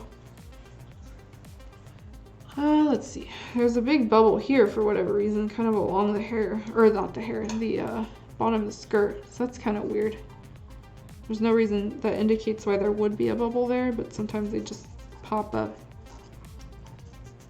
Also holding this up to the light. Oh, okay, so that's interesting. So I can't see it now, but there's a lot of bubbles kind of along the edge of her hair, or along the back here. And once you hold things up to the light, it's kind of revelation, because you look down and you're like, oh, there are a lot of bubbles here. I just didn't notice them before. And so I'm gonna take some time and just pop out all of these bubbles so I don't forget about them. You have a playlist for me? Well, send it to me on Discord. I will take a look. I listen to pretty much anything. Only exception is probably like bro country. I don't know if that's a genre you guys are familiar with, but it's like, I like my beer and my wife and my truck. And yeah, that's just not for me. It's a genre I don't enjoy at all. Regular country, yeah, I can handle that too. Like, I love me some Dolly Parton. I say that Dolly Parton's like the only one I can think of that I can tolerate. But yeah, I've got her. There's another artist that I forgot his name, but he's relatively newer on the scene and I really like him a lot too. I also don't listen to a lot of K-pop. Like, I know pretty much all of my friends listen to K-pop all the time, and they've got their favorite bands, or they like BTS or whatever, but that's just not a genre that I really follow. I do also have K-pop on my Spotify that I listen to, but it's older ones. Like, I like 2NE1 a lot. I like the girl bands generally more than the boy bands, so. And I just follow CL, so like CL from 2NE1. I listen to her no matter where she goes. I'm holding this piece up to the light right now, which is why you guys probably can't see it. Oh, thank you, Hollow. Yeah, I haven't even checked Discord yet. I've just been like doing this, but I will take a look for sure. I'm right now engaging in bubbles, so just looking at bubbles under the light and popping them as I see them. You guys may or may not be able to see it, but there's 1, 2, 3, 4, 5, 6, 7, 8, 9 bubbles that I've pierced on this skirt already. So looks like there's quite a few more under the surface as well. but I'm not going to pop all of them right now, at least. Got 2 more I just popped. So yeah, just hold your piece up to the light. So if you have like a desk light or anything, resin is kind of semi-translucent, and so you'll be able to see any casting issues with it. It's also a good way to see scratches, is just holding it up to the light. Oh my god, yeah, see, like everyone I know listens to K-pop, and yeah, oh my god, I get why. Like the beats are catchy as hell. It's awesome. Like the music is great, the costumes are great, like the, you know, makeup is incredible. Like everything about it is just like a lot of fun. I do have to be in like the right mood to listen to it, and so that's another big thing is it's like very hype music, so it's like great for working out. Like I'll listen to 2NE1 and stuff when I'm working out. But other than that, I just don't really follow it or the scene. My favorite genre is, or 2 genres I guess, are probably indie electronica, which is like, you know, more synthy beats. Chill pop or chill hop is like one that shows up a lot as a genre that I like. And bedroom pop, which sounds kind of like, you know, not what you would think, but it's basically pop produced by like indie artists who just like sing out of their bedroom. And so Clairo is a big one. It's Clairo. I really love her lately. She's very bedroom pop. It's just like soft vocals and soft sounds. Really enjoy it. Let's do the 2 pops. Yeah, I don't see, like I'm kind of the same. I don't really make playlists, and so I just literally dump everything in my liked songs. I do have a workout playlist that doesn't get used now because, you know, coronavirus, but that one's full of all of the like ultra tech, like hype K-pop songs and stuff like that. You gotta be in the mood for different things, you know, so. But yeah, I don't listen to many like K-pop or bro country, or let's see, what's another one? Rap I'm fine with. Like I actually do enjoy rap. I've been listening to Tyler, the Creator, a lot more lately. He's pretty big. I really like him. I don't even know if he really counts as rap. It's like he's got a lot of different influences and things going on. Yeah, just all sorts. I also don't listen to much anime music anymore. I know that's also a big thing in our community, is just like listening to anime OSTs and like game soundtracks and stuff. But I used to do that a lot when I was younger, not so much now. I've kind of like found the genres that I do like, and stick with those now. All right, I am, for some reason, working on this nub. I just realized I had been sanding around here, popped all these bubbles, and then absent-mindedly like noticed this flash tab, and I'm just like chiseling it out. So looks like it's already almost 10 too. I might go slightly longer this time, just because I want to get rid of this nub and I want to show this piece when it's put in here. So we'll see where that takes me. Said it would be till 10, but I'll be hanging out. If you do have to leave at 10, thank you so much for checking out my stream and just watching me, you know, rant about figure related things and sand tabs. That seems to be the theme for stream number 2.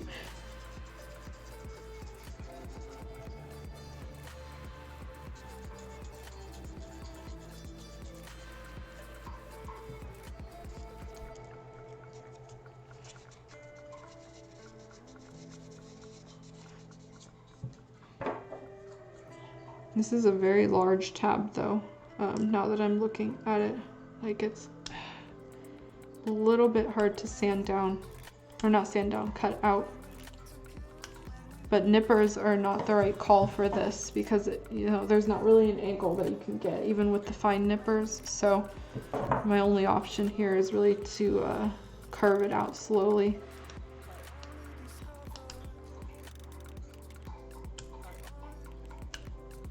just got to go slow because this tab is pretty big, and so it's easy to slip and cut yourself. And I very much use and abuse the like top third of my X-Acto knife. There's all this sharp area down here that I just haven't covered. Yeah, I probably should use that for this piece at least. A lot of my concern when I like shave an X-Acto knife down here is that this tip is gonna poke other pieces and start carving out areas of the resin that I don't want carved out. But in this case, there's nothing there, so it's fine. I've got resin flying all over the place. Oh, hopefully this week you can work on your kids. Oh my goodness, 6 days a week. Yeah, no kidding, you won't have any time. Oh my god. What like kind of job do you have again, Air Cannon, that makes you work 6 days a week? Because like last time I did that, it was like overload when you know, I used to work in a lab, and so it was like overtime in the lab, and we had so many projects going on. Had to do it then.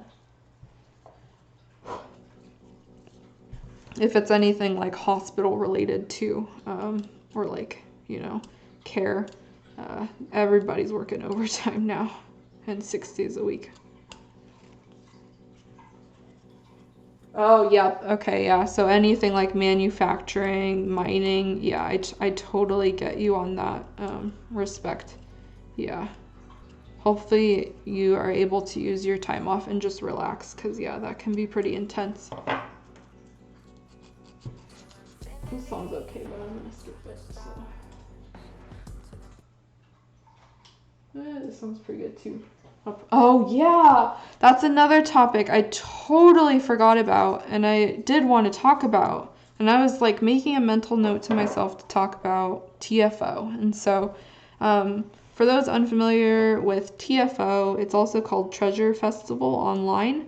It's basically an online figure festival that started last year in September. The online version. So like Treasure Festival, the actual festival, is a long-standing festival in Japan, similar to Wonder Festival, where people can go and buy garage kits from, you know, artists. The only difference with TFO, or Treasure Festival, is that it's more focused on kits and less focused on like PVC figures. And so in September of last year, because of coronavirus, Treasure Festival decided to move their festival online. And so they're calling it TFO, Treasure Festival Online, or TFO Hobbyma. And the way it works is that all you really need is an account on TFO and a forwarder. So a forwarder is basically a company or a person that provides you with a Japanese address. So you need those two things so you can register on TFO's website, use your forwarder, and then purchase kits from people in Japan. The process is very much the same as like any online event where stuff will sell out really quickly. So what a lot of artists and you know, modelers like us are doing is we're going on Twitter and finding artists that we really enjoy, or we want, you know, to see their new work, and maybe they do have a new work that they plan to sell at TFO, and so we mark it and add it to our plans to buy as our shopping cart. So it's really easy. Like it's a really huge revelation in the hobby. I'll read you guys' comments in a second. I see them popping in. It's a really huge revelation in the hobby because the only way to purchase these kits before was through an auction, or, you know, having someone go to the festival for you. And so TFO is taking all of that and making it so much easier for foreigners to be able to buy kits. So the festival is this Sunday, well, Japan Sunday, so I think the 28th. They do have like an online gallery that goes up beforehand, and so you can view the products. If there's any artists that you already follow on Twitter, they most likely have already revealed what they're going to be selling at TFO and for how much. So yeah, a lot of people are really excited for that this upcoming Sunday. I personally won't be buying anything from TFO that I know of. I actually don't even have an account on there yet. I just haven't seen anything. Let me read these comments real quick. Okay, got some comments. managed to get some kits from that. Yeah, so you can get them through Proxy as well. The only the forward is definitely quicker because you have the power to check out and do everything. But proxies can absolutely do it. The only downside for like proxies is that they take longer to check on your item and make sure it's like legit before they purchase it. So for events like TFO, it's not really going to work because things are selling out so quickly anyway. Never gone to Treasure Festival before. Was hoping to go last year. Yes, Yum Yum. You can absolutely register for the online one because you do have a Japanese address. All you need to go to is TFO Hobbyma. Let me actually peel away from the stream real quick and then get the link for you.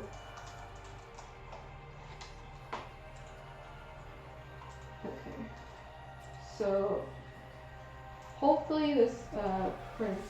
Oh, is it really? Oh no. Okay. So this is TFO Hobbyma's site.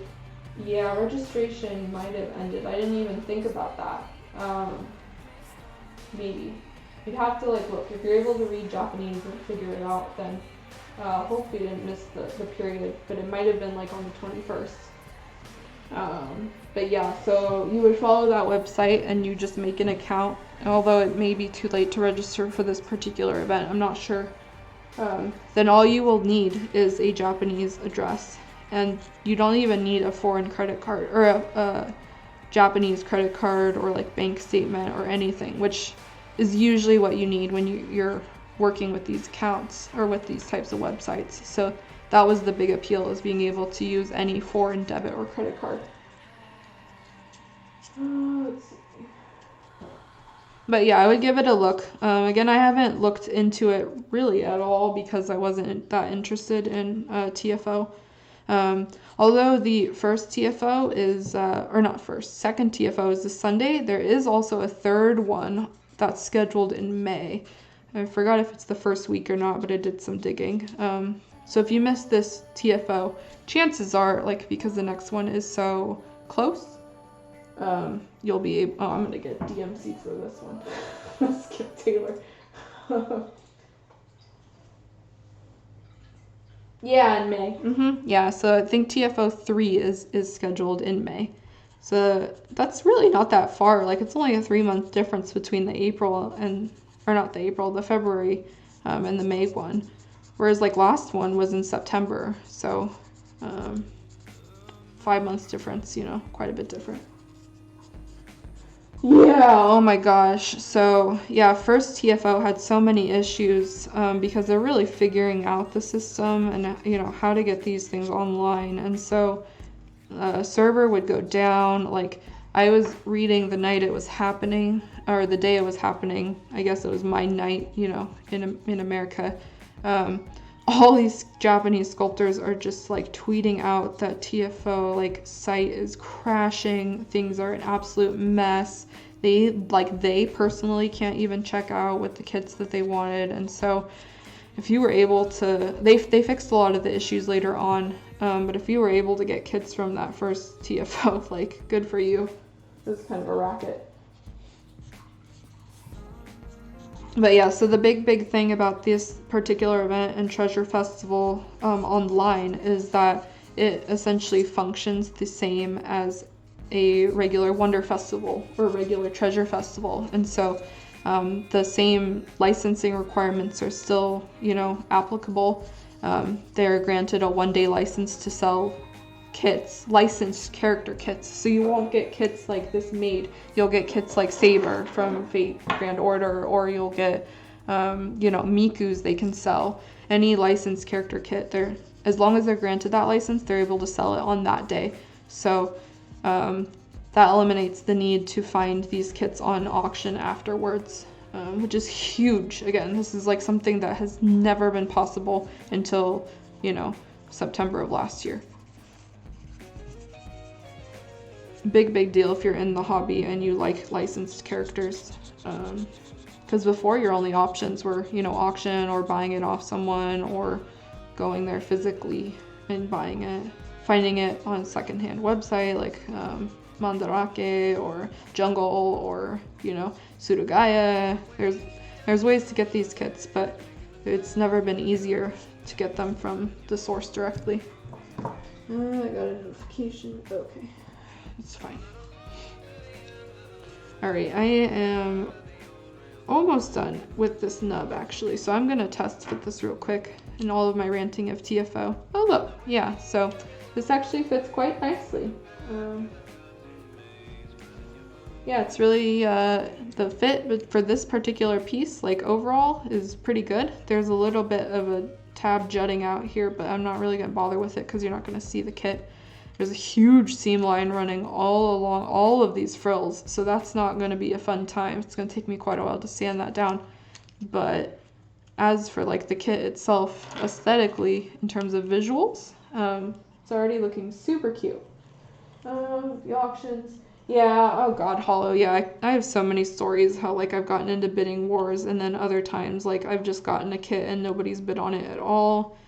If you check the auctions super early, sometimes you can get really lucky because a lot of these kits that are hit on the licensed character kits that are sold at Wonder Festival and stuff, people just go to Wonder Festival, buy them, and put them on auction, like 24-hour auctions. And so if you are checking pretty quickly after the event's over, or even like I've even seen it during the event, people will put up kits during 24-hour auctions. So really that 24-hour period is the best period to hit it.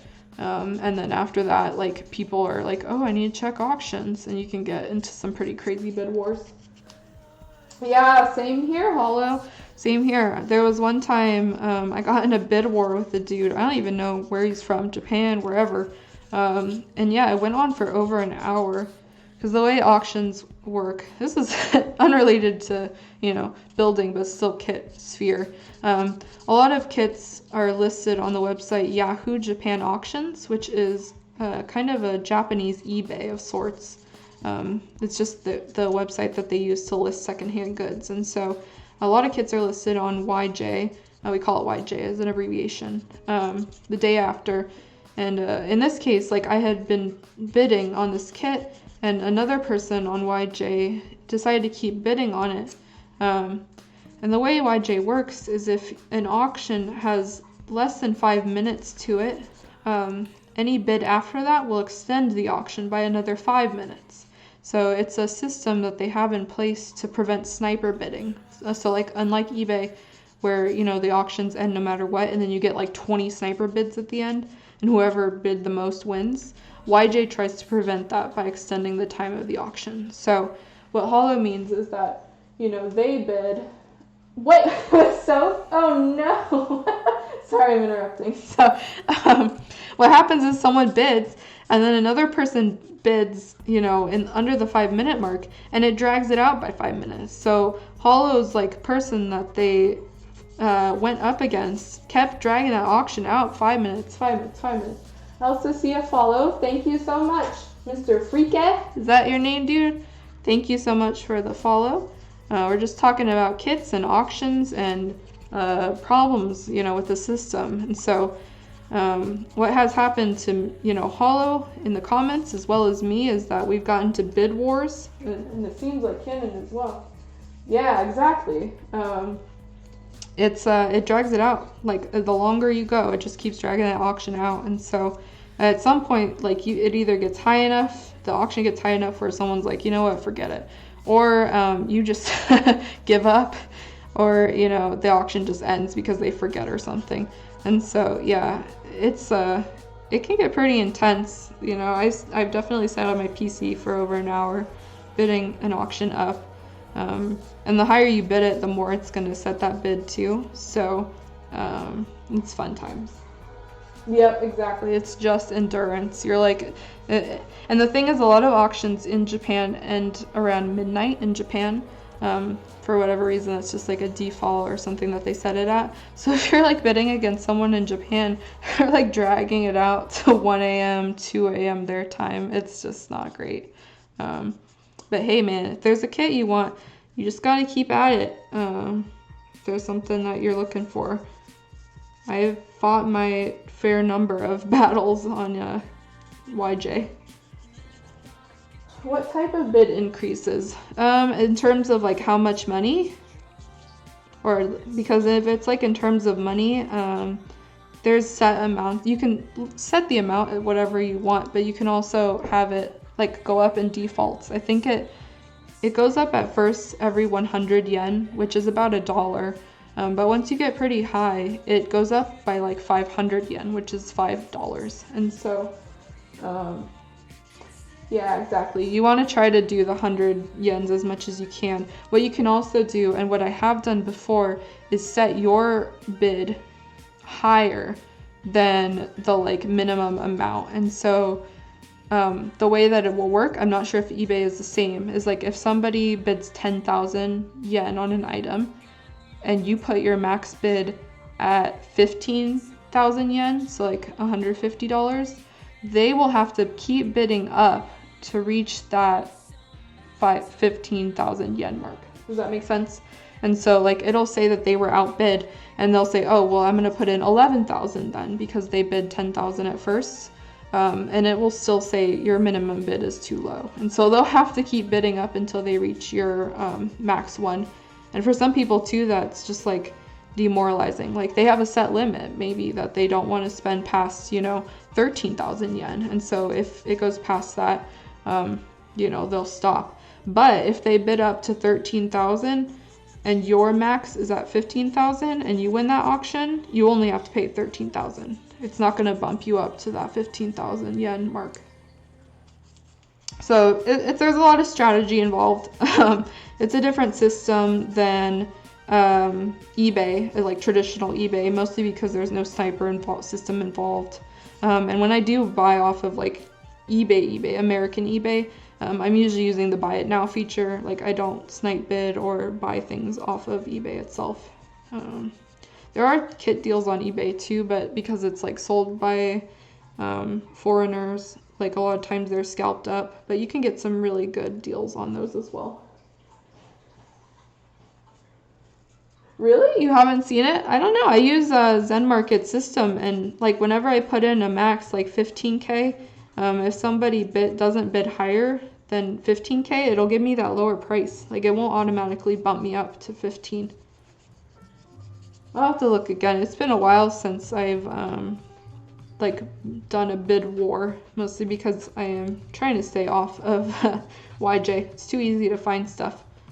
Plus I've been ordering a lot from Booth lately. Oh, that's another topic for another time.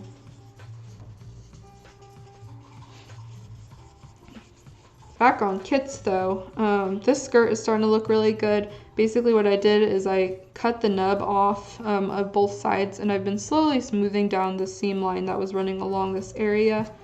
I've got it looking pretty good. I was starting to tackle the issue with the alignment, or the kind of like sticking out resin part that I saw here, and so I'm just trying to get this skirt to look really smooth all along, which might be hard. I've got to kind of look at it from a couple different angles.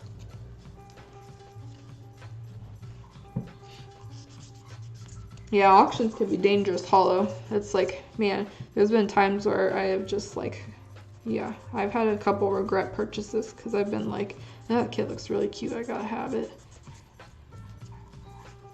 Another reason why I'm kind of staying off it for now. I've already got a full closet, and I did buy a couple of things at this past Wonder Festival, so rather than buy even more, I figure I should be tackling stuff like this Maid. Get some of these ones out of my closet. This stream is a really good way for me to work on kits in my closet too, because a lot of what I'm doing now is commissions, and so just even having 2 hours a couple times a week to build my own stuff, that'll be helpful. I'm also just trying to establish a schedule before I go back to school, and so I'm definitely not going to be building kits as often when I'm back in school. So this will still give me an excuse and time to talk to everybody and engage in this hobby, which is really what I'm hoping for. Yeah, I know that you do that, Karen. I've seen your loot hauls. It's so satisfying though when you like end up buying a bunch and then you get like this huge Zen Market haul or like Tenso haul. Yeah, it's like Christmas. That's Christmas for me, is if I get a bunch of kits and I just open them up. It's like, oh yeah. All right, this is looking good. All those bubbles are not good, but the shape and form of the skirt and the way it's taking, I am liking it. Also gonna put this piece back on and kind of see how the alignment looks. It's looking a lot smoother along the edges here. Just kind of rounded and cone shaped all the way around, which is what I want on this. There is some sort of seam line or action going on here on the side, so I'm going to clean this up. We'll just say we'll go till 10:30 this time. Got a little bit ahead of myself, but I'm feeling good and I'm still ready to sand, so we'll keep it going.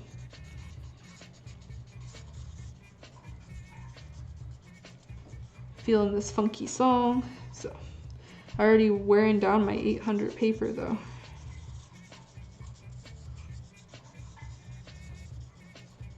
Okay, also see another bubble. Yep, another bubble. Oh shit, nope, good. It just like slid and scratched a little bit along here.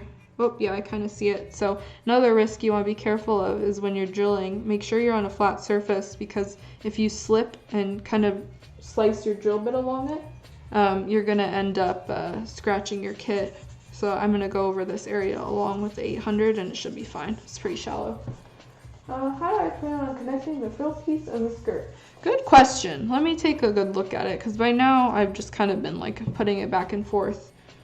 There is a potential of adding, well, there's a little bit of a hole here. So remember I was talking about those guidelines that sculptors sometimes put in? There's a little hole indent here that the sculptor did put in, which would indicate where to put the pin or whatever. But there's none on the other side, which is not very helpful. So what I could do, and what I'll most likely end up doing, is not even bother with a pin or a magnet. And so, you know, generally it's recommended that you work with pins, you work with magnets, but for a piece like this that's going to be sitting like here and you have all of the surface area you can use, I would just glue all along here and just stick this, because this tab here is kind of acting as the pin guide already. Let me skip this off. So yeah, sculptors do include these sorts of tabs, which is not a tab from casting. It's a guide tab, which is purposely put in here for this right here, this spot. And so when you slide this in here, it's just gonna sit. And so you can see it's kind of sticking out here, but it's not really, you're not gonna see it because you're looking at the kit from this angle. So yeah, what I'll most likely do is just glue all along kind of the bottom edge here, so the glue doesn't seep out when I put it in, and then just stick it in and it should be fine.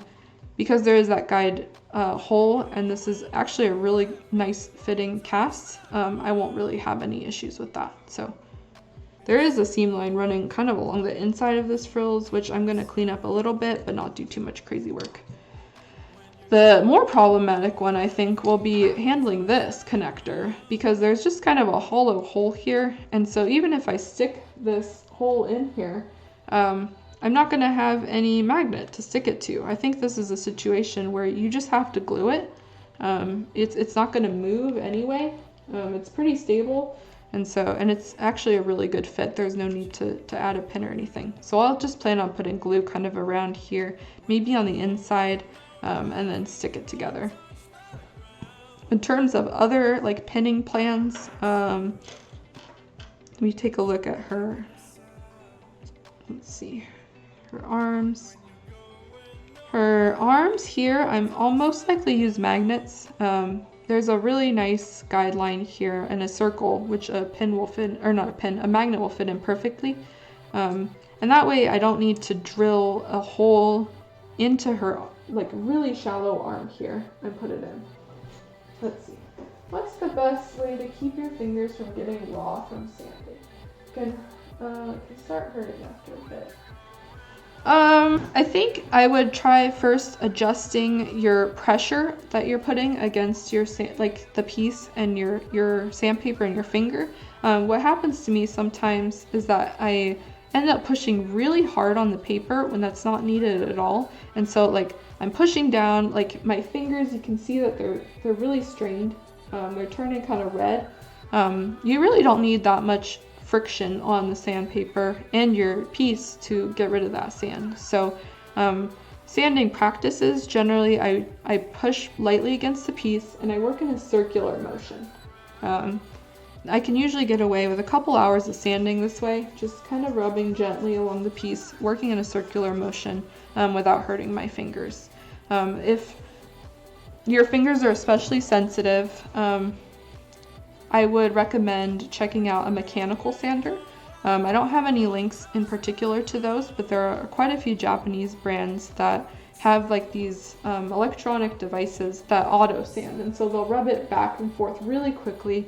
They're usually flat surfaces, and so you'll get like, a piece like this on a little sponge or something, and it'll just rub it back and forth really quickly.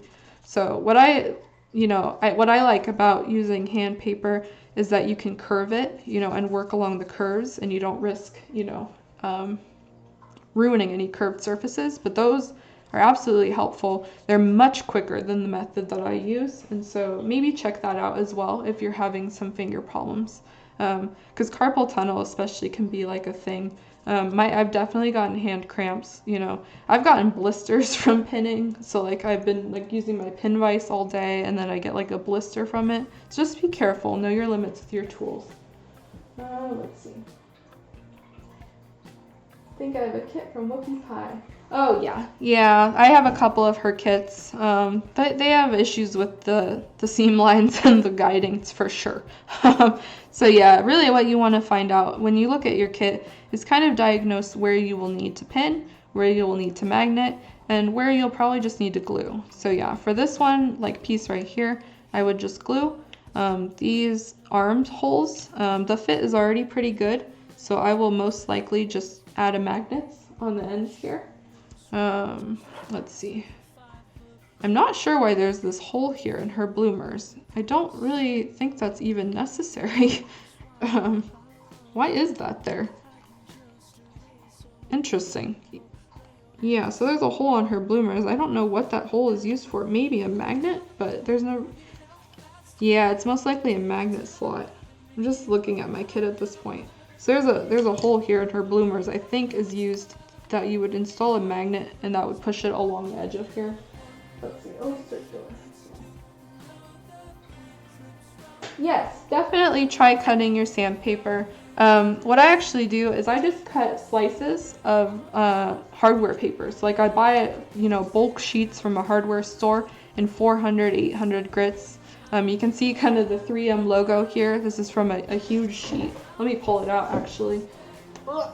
See, hopefully you guys don't see me through this.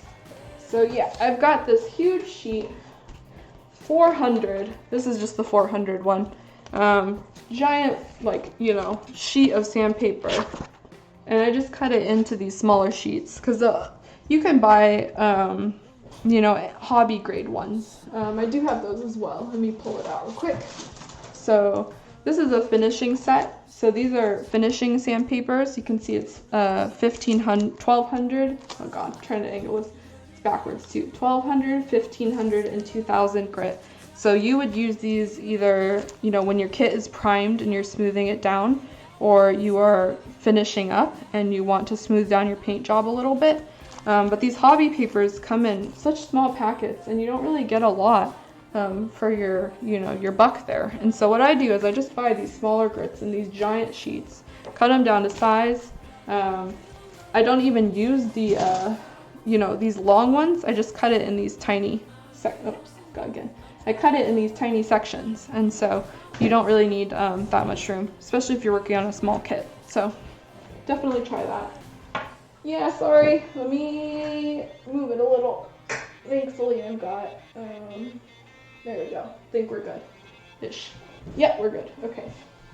Let's see.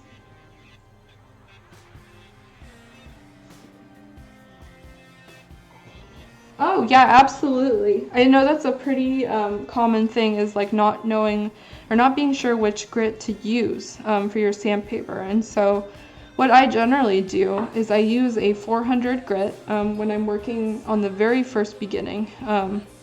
A lot of kits come with initial seam lines and stuff. So I cut a piece of this 3M paper. I cut it a little bit small and I rub it all along where these seam lines are.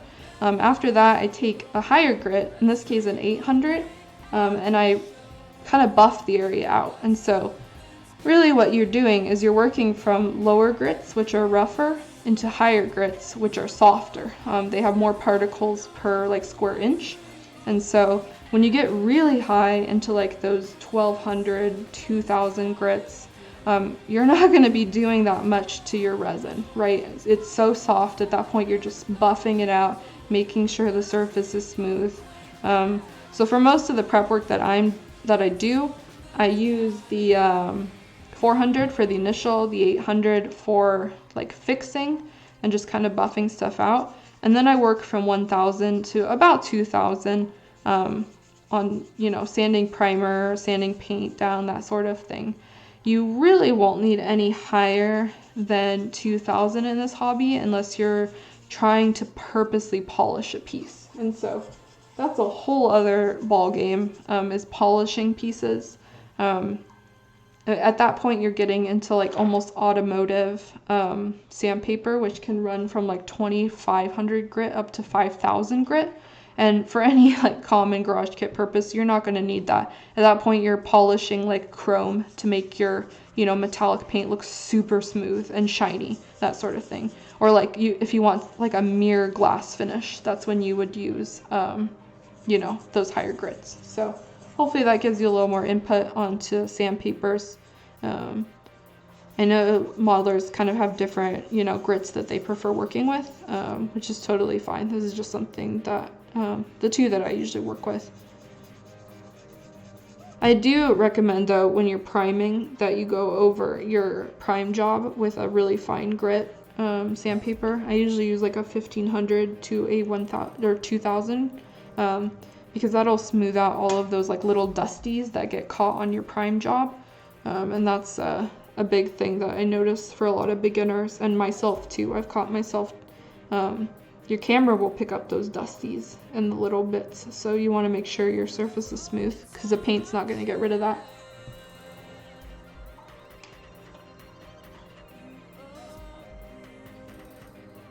Oh, good. I'm glad. Yeah, I got that too. I was saying, I used to work with 200 grit, which, yeah, what happens is when you use those lower grits, your resin is pretty soft. So you're going to end up with scratches in your kit. And so the buffing up process is used both on regular resin as well as clear resin. And that will help make sure that your surface is totally smooth before whatever process. I didn't even cover clear resin because I'm working with, you know, this basic beigey stuff. But clear resin is an entire sanding process that requires a lot of work. And the process is the same here. You're going to start with a low grit and work your way up in the grits. So you're going to go 400, 600, 800, 1000, all the way up until you get to like the 2000. And that will make sure that your clear piece is totally clear and smooth and free of scratches. It's a long process, which is why I don't particularly enjoy working on clear parts. But if you can get it super shiny and nice, the payoff is worth it. After sanding the prime layer, do I give it a wash? No, I don't. So when I have my thin primed coat going on, I generally sand it down with a higher grit. You want to keep your prime layer thin because otherwise you're going to risk kind of those two different layers like I talked about earlier. And so what I do is I just kind of brush it off. And I actually have a paintbrush thing. I don't know where it went. It's usually on my desk, but I have almost like a makeup brush that I just brush that extra fuzzy dusties off. And that usually takes care of everything.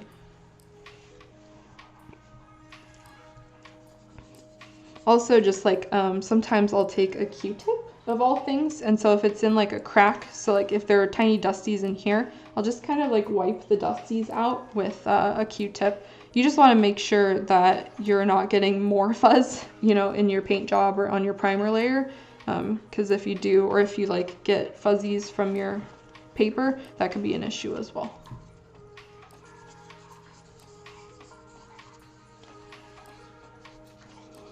All right, I think I'm just about done with this piece for tonight. Made pretty good progress overall.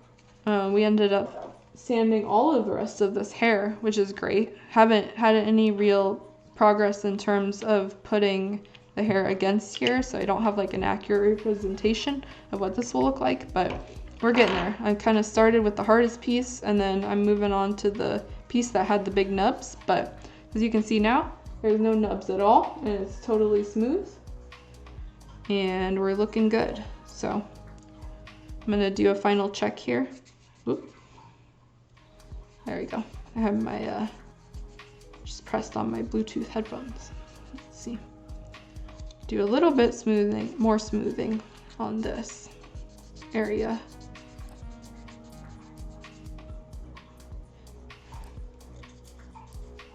Oh yeah, another thing I do recommend, Timbies, is if you're working with your sandpaper and you've got maybe an expensive paper or you just want to get more use out of it, you can brush it off with a Mr. Clean eraser. It's basically a melamine sponge that you would use for cleaning.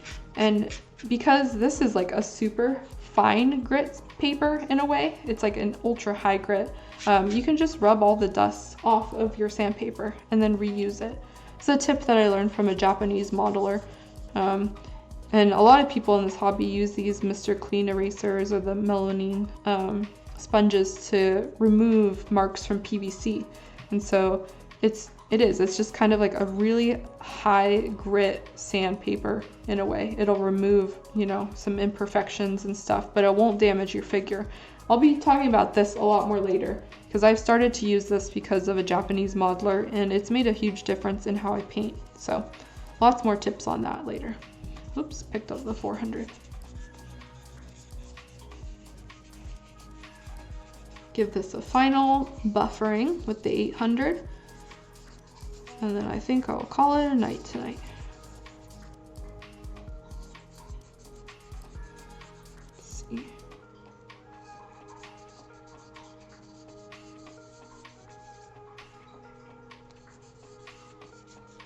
Got a little bit more here, but you want to make sure that your pieces kind of match up, because sometimes it's like your eye just playing tricks on you and your pieces actually do match up.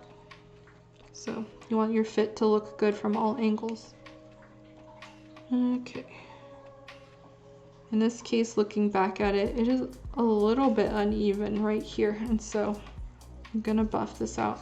So the thing about kits is, like, you notice one thing and you're like, oh, I'm done for tonight, and then you notice something else and you just keep going at it, and before you know it, you've been sitting at your desk for like 3 hours and you haven't gone to the bathroom and you've just been sanding. Yeah, the off-brand stuff. You're right, Brandon. So yeah, Mr. Clean is like one of the brands, but it's much cheaper to just look up the type of the sponge and buy it from like in bulk from Amazon or hardware store or whatever. It's literally the same product. They just market it as Mr. Clean. Sometimes they even, Mr. Clean brand puts in additives like Dawn soap, and you don't want to use that on your figures. You just want the plain old regular Mr. Clean sponge, or melamine sponge. Okay, tiny bit more here. And that 400 is gonna take off, you know, a lot of resin. So, and 200 is even worse. So yeah, stick with the 400. Unless you have a really damaged kit, then I would go in with the 200 grit. Buffering out. Yep, looking a lot better.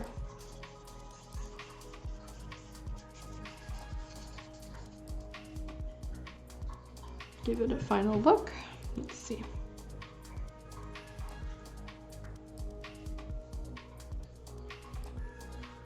Ah, I see. So the reason that this was looking kind of weird is because the nub is right there, or it was there. It's not there anymore, but the resin is 2 different colors and I can see where it was marked. So unfortunately, nubs can sometimes mess with the sculpt of the piece. It's not intentional, but it's just something that happens in the casting process. So Yep. I was like, why isn't this even when the rest of the kit looks totally fine? And that's why.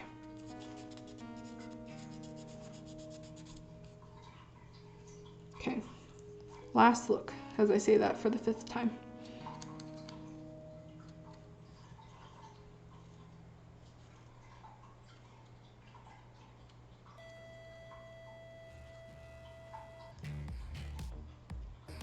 Yep, I think that's good. I had to ponder for a little bit. So I'm gonna wrap up here tonight. We've made some pretty good progress. It doesn't look like a lot, but it kind of is. These are the 2 biggest pieces. So we're done with the hair at this point. The initial sanding. We're done with the skirt at this point. We sanded all of the nubs off of the skirt and smoothed it out so it's a nice like cone shape. There's a lot of bubbles that I popped kind of along here. You can kind of see it, probably too small to tell. So I'm gonna end here. Next time we're just gonna continue sanding. It's gonna be a process, but a lot of these pieces are much smaller and they won't take nearly as much time. They also don't seem to have like a lot of nubs on them, so you won't need to do much. So thank you for tuning in. I very much appreciate your support. This has been actually pretty fun, so I'm glad that I'm able to talk to you guys and hopefully impart some tips. Next stream will be Monday, so I'm going to take quite a break. I'm only doing this on Mondays and Wednesdays, just so I have time to work on my commissions and, you know, other life stuff. So I will plan on being here next Monday, which is March 1st, so same time, 8 p.m. I'll put out a notice, you know, on Instagram or Discord or, you know, probably not Facebook, but Twitter for sure. Yeah, so thanks for tuning in, guys. I'm going to end this stream. See you guys later. Bye-bye.